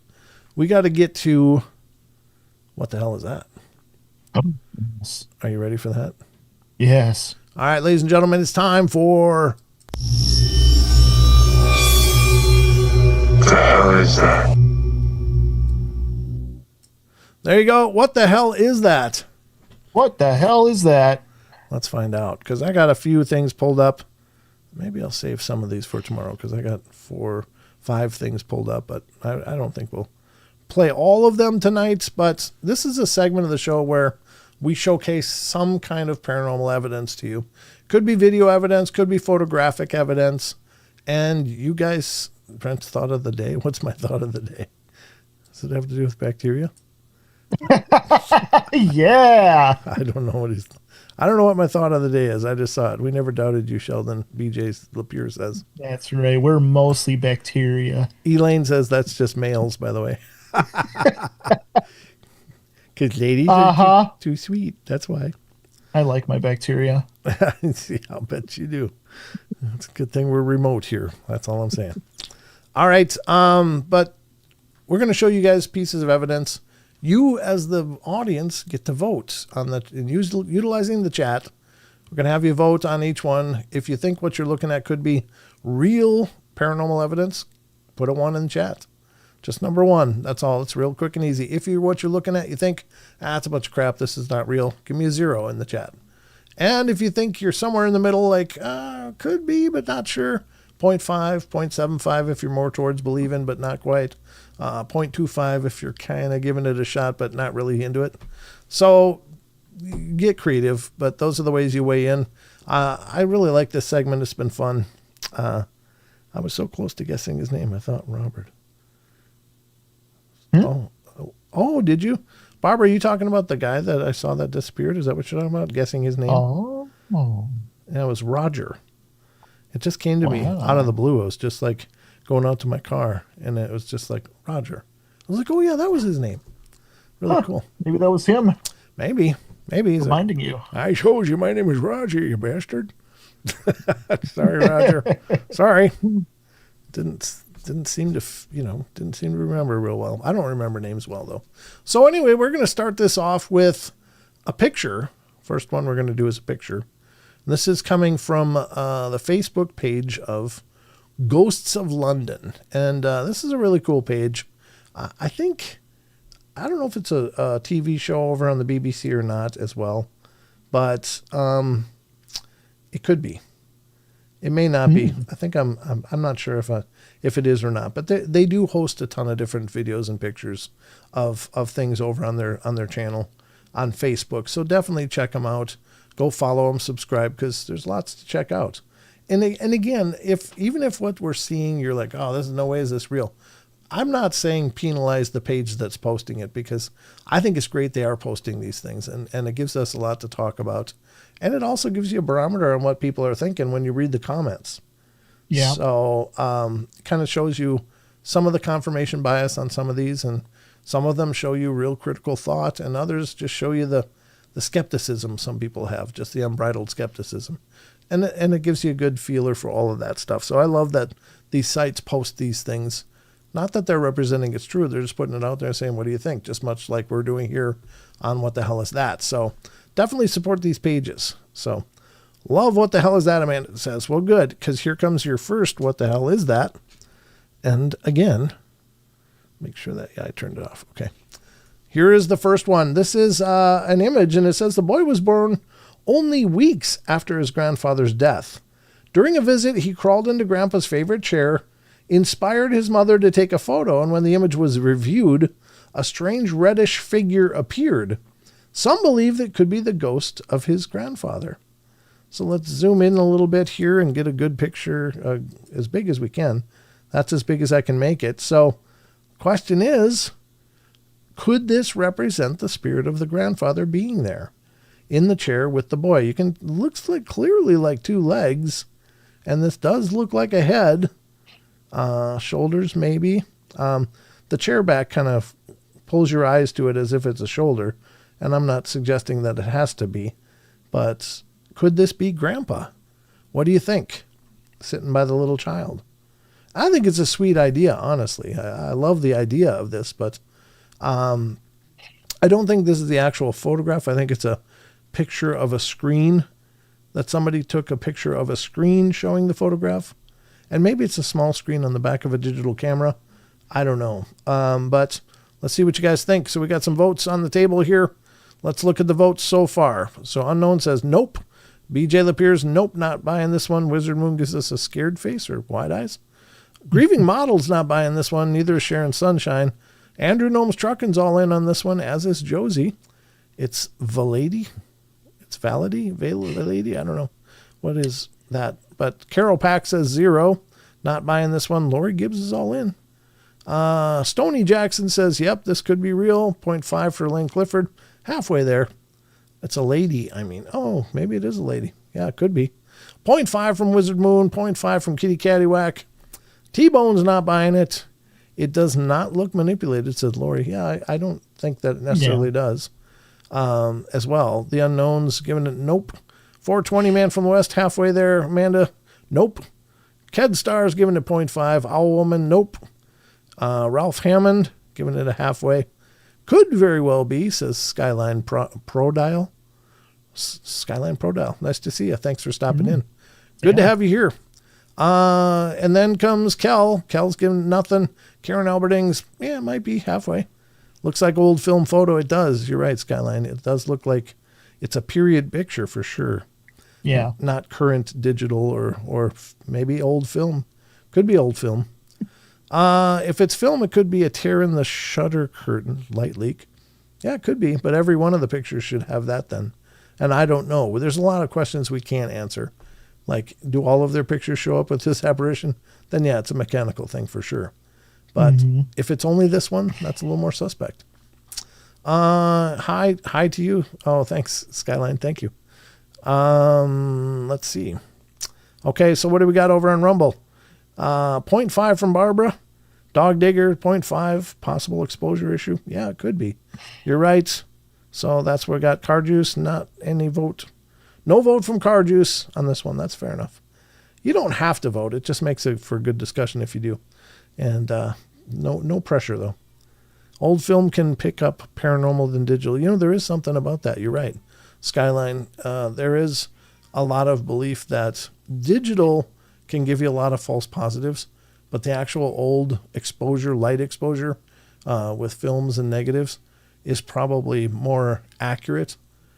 There's a lot of people that believe that. In fact, light orbs in photos kind of became this huge phenomena right at about the time that digital cameras started being used widespread. That's when all of a sudden spirit orbs were everywhere. People were seeing them. Interesting. Yep, there's a definite correlation to that. And that's being used by some skeptics to say, look, you introduce digital photography and suddenly there's light orbs everywhere.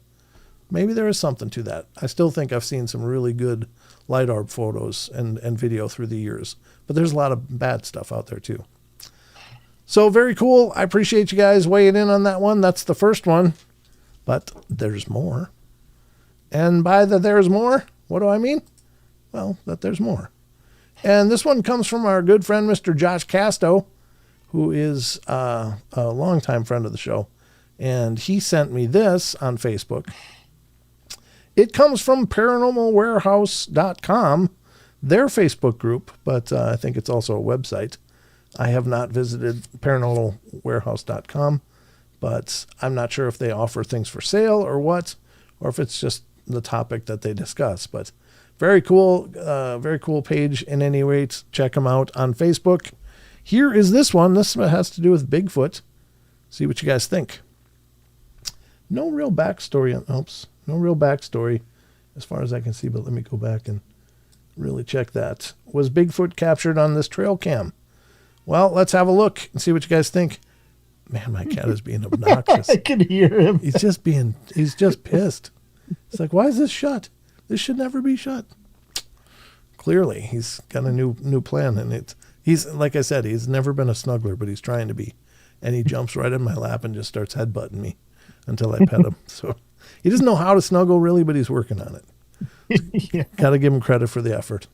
So here it is. Here's the actual video. Let's check it out now.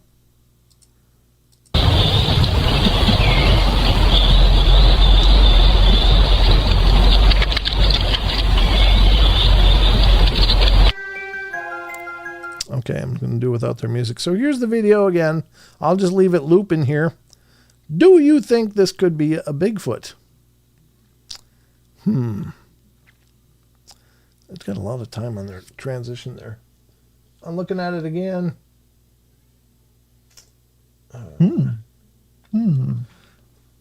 Okay, so what do you guys think? I'll go over what I think after you guys vote. But Amanda's Crazy Life channel, nope, she's not buying this. Werewolf's not buying it. And who else? Okay, so that is not Guy Walks Like a Dude. Lori Gibbs said, good catch. Grieving Model, halfway, maybe. 0 from Lori Gibbs. What do we got? It's a Bigfoot, all right. His name is Al. Is it?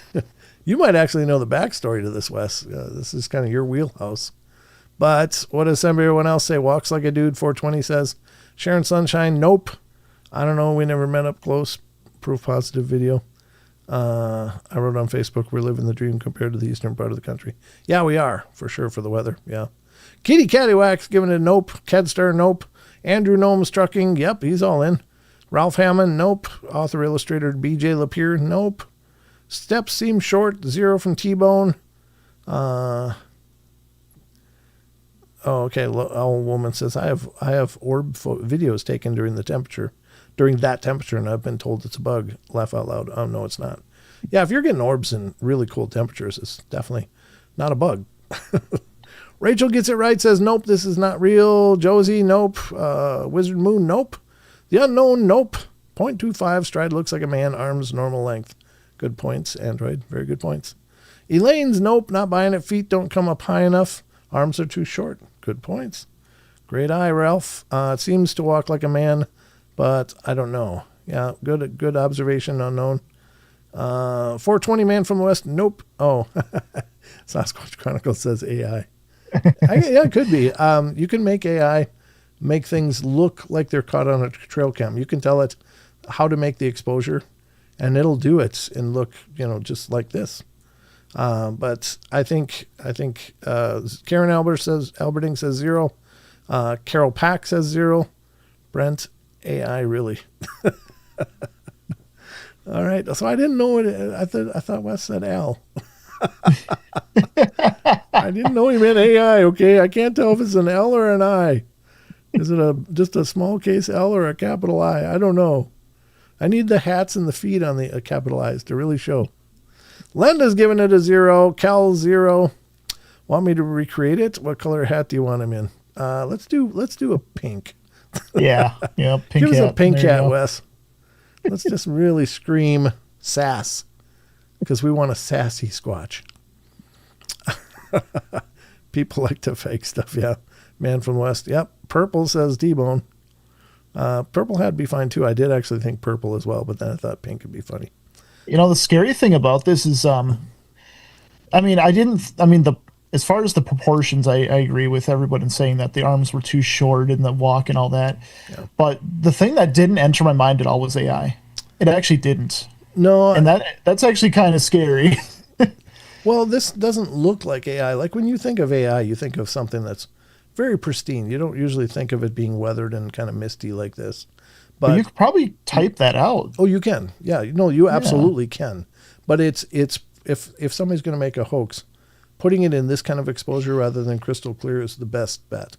Again, I agree with you guys. I think the leg flexion doesn't match what observable strides that we've been able to see, like with the Patterson-Gimlin film, where it's got a real pronounced flexion on the lower leg extremities, like it's meant to walk over things. That's where it adapted its stride, was walking on uneven with obstacles in the path. And that's why I look at the Patty film and go, yeah, that's just, it makes sense. Like if I was raised out in the woods, that's where my lineage was from, we would have a stride like that where our legs would bend way up, and we would, because you're stepping over things all the time.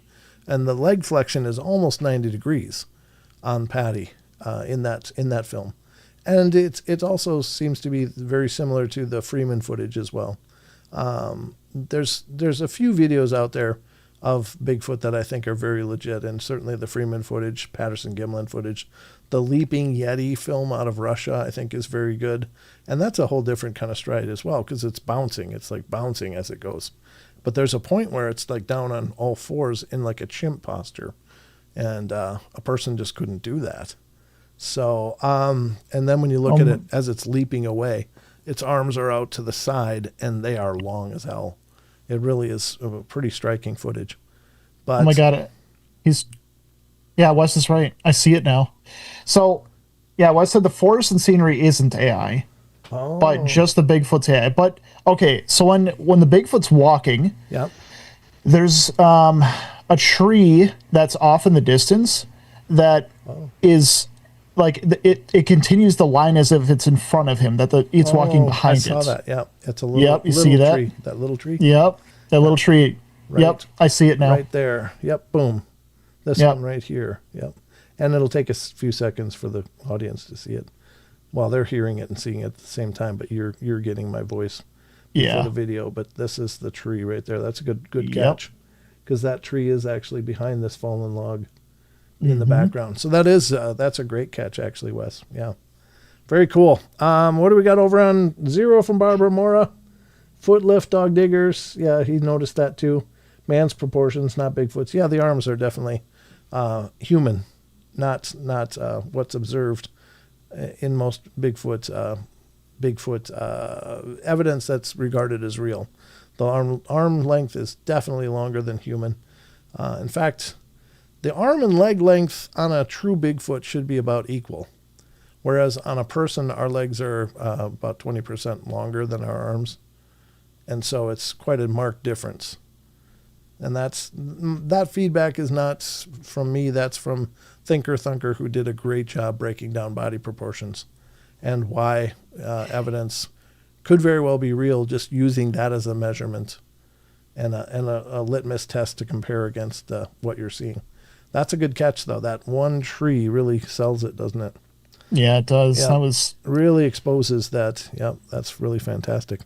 Good eye for sure. I don't believe the Patterson film is authentic. Well, I would absolutely disagree with you, Skyline Pro Dial. I would absolutely disagree with that.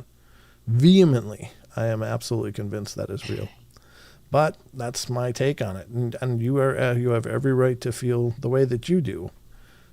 But I just think there's so much. And, having a chance to talk with Bob Gimlin personally, I just have no doubt that man is, he's taken him on the chin his whole life, representing that this was real. And it would have been real easy for him to just drop it like a hot potato and say, no, it's fake, just because it would have made a lot of his problems go away. But he stuck by it and still does to this day. So, and that's only one small portion of why I think it's real.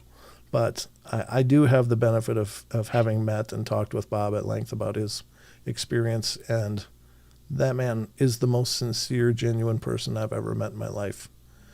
What he went through was kind of criminal. Well, not only him, but his wife. I mean, his wife was attacked, not physically, but just harassed. And, who would stand by a hoax and watch their family get brutalized? Yeah. And Bob sure as hell wouldn't. I mean, that guy is just an incredible person. I feel very, very, very fortunate and blessed to have talked to him and had a chance to get to know him. So, yeah.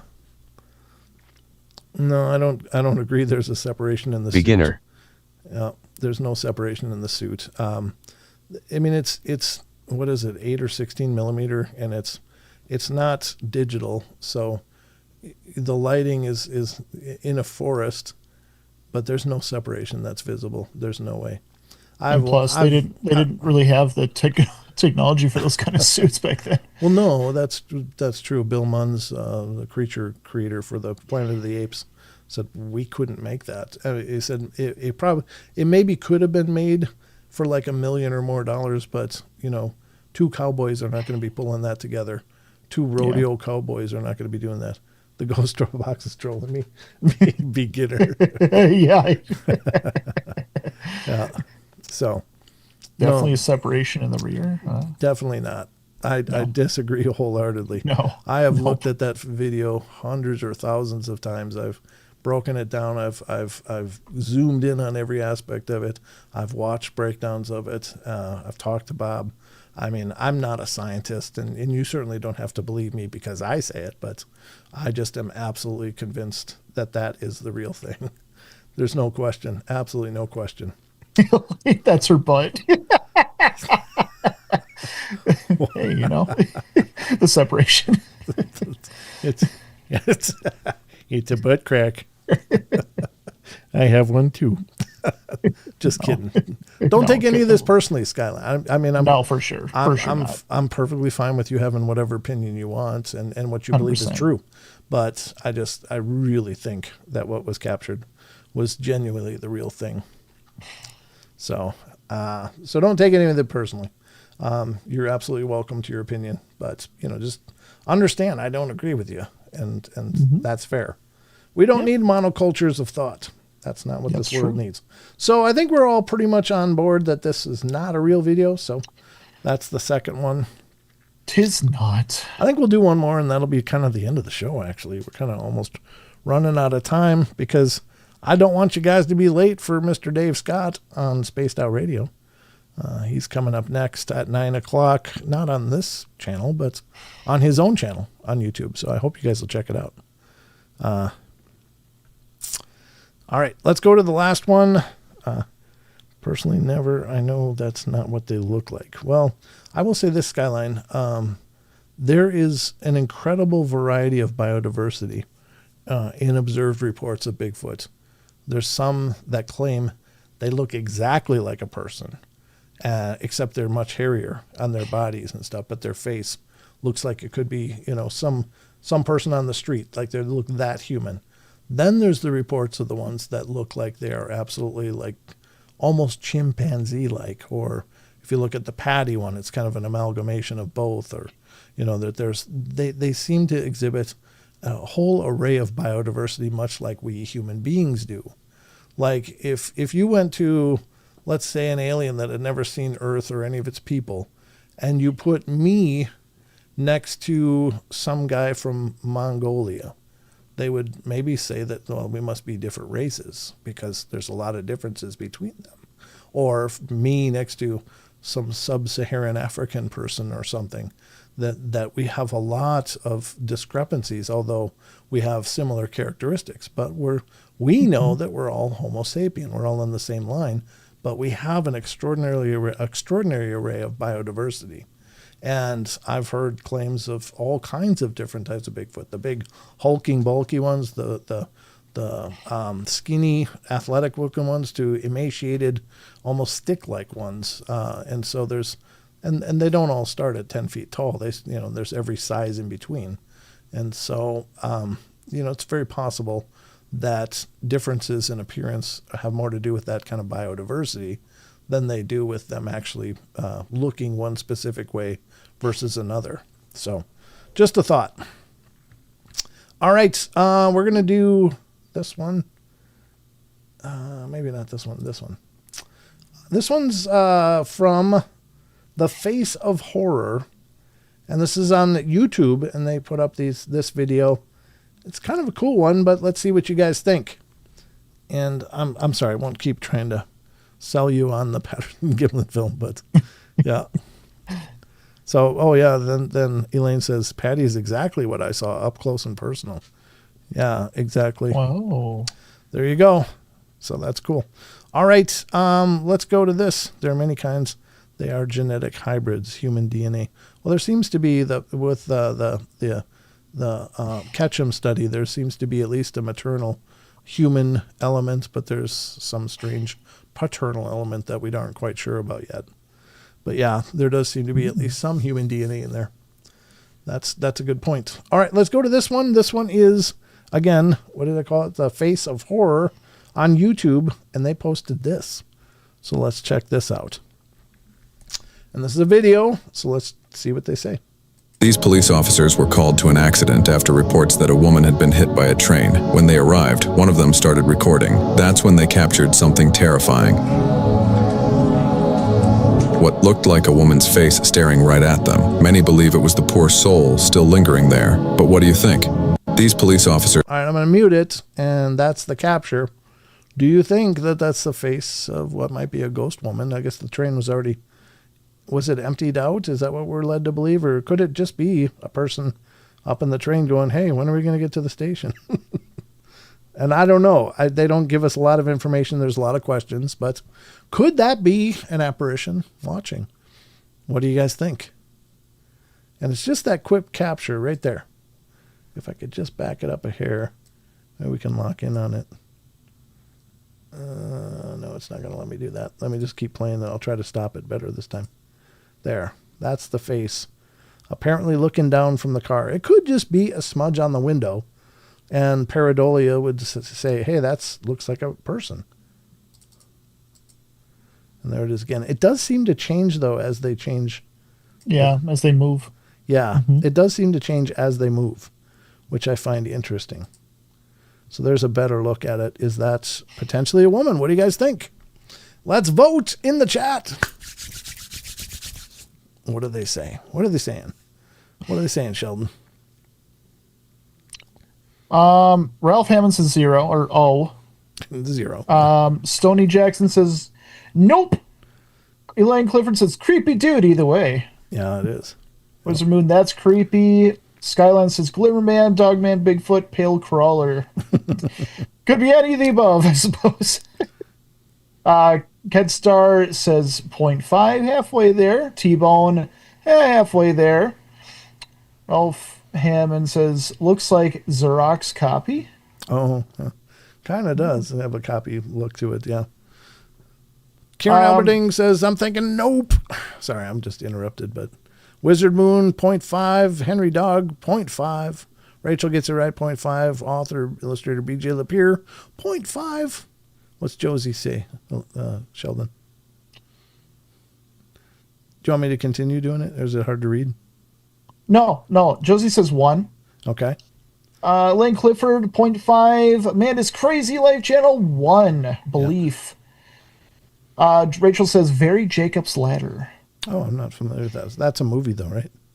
It's familiar to me. I don't know what it is, though. Yeah. Android says, zero, pareidolia. Yeah, could be. The unknown, it looks like a ghostly figure, but a horror movie ghost. So zero. Yeah, it does kind of have that cliche ghost look to it. Over on Rumble, Barbara Morris giving it a 0.5, as is Big D. Dog Digger didn't vote on this one, and Car Juice didn't vote. So, don't know. Linda came in with a 0.05. Ooh, slight chance. It's got a 0.5. Okay, there we go. 0.5, sorry. Sorry, I was like, well, she's really not into this one. Okay. Well, there you go. I think it could be. I think, again, there's a million questions I have. Did they stop this train in the tunnel while it still had people on it? Did they dump the people and then stop it? Or what's going on? I don't know. Because if there's people in there, this could just be somebody going, what's going on? What are they doing out there? Let's go. I'm kind of at a 0.5 because they don't, there's not enough information. Like, right. They didn't say this was an empty train, abandoned or anything like that. Right. Yeah. We're showing a train. Wow. Yep. All we know is there's a train and they're walking along the tracks there, and they did catch this in the window, which is creepy as hell. I mean, not on all the angles, but on some of the angles, it just looks creepy. I don't know. But it could just be pareidolia, just some smudges on the window, caught the light right, and created a face. So whatever the case is, that's not what I would like to look up and see. I don't know. Maybe it'd be okay, but I think it'd be a little creepy to look up and see that. I've not seen an apparition like that. I just had the one walk by when I was almost relaxing on the couch. Almost sleep, but not quite. So, interesting, whatever it is. There you go. This has been What the Hell Is That? And this has been the Paranormal Portal. And this has been our journey into the world of strange and unusual, unknown stuff. And I hope you had a good time with it. Obviously, we're about at the end of the show tonight, but again, coming up in just, well, it's actually going on right now. It just started. Head over to youtube.com/spacedoutradio. Check out Dave Scott. He's going into his 3-hour broadcast now, just beginning. So go over there and support him. Give him your love. Tell him the portal sent you. And Sheldon, anything in closing? I was trying to link Spaced Out Radio first. Okay, I'm going. Yes, guys, don't forget, Paranormal Portal.net, the home base for the Paranormal Portal. We can always stay up to date on new links when we're going live and when the new podcast is out, as well as your very own interview if you have an amazing story to share. Also, discord.gg/Paranormal Portal, the home base for the community. All the amazing links and chats all in one place. Join it, check it out, share your thoughts, especially for tomorrow's question of the week. Yes, there's still time. And there'll be time even up until tomorrow's show to answer the question of the week. If you're involved in the Discord, please get there and let us know what you think. Chucky does an amazing job hosting the question of the week on our Discord. So stop over on the Discord and get involved in that discussion. So that's all we got time for. We got to close it up now because, well, hell, it's just been a quick night. So a little bit of overtime, that's all. No big deal. That's fine. Dave will just have to forgive me a little bit. So thank you all for being here, though. It's been a pleasure seeing some new faces, pleasure seeing the familiar faces, and everything in between. So thank you all for your love and support. Remember, we love you all. Be good, be kind, be nice. Take care of each other and help each other out. Find the magic in every day and remember to laugh as much as you can. Good night, everybody, and we'll see you tomorrow night right here for the Saturday edition of The Portal. Good night, everybody. Good night.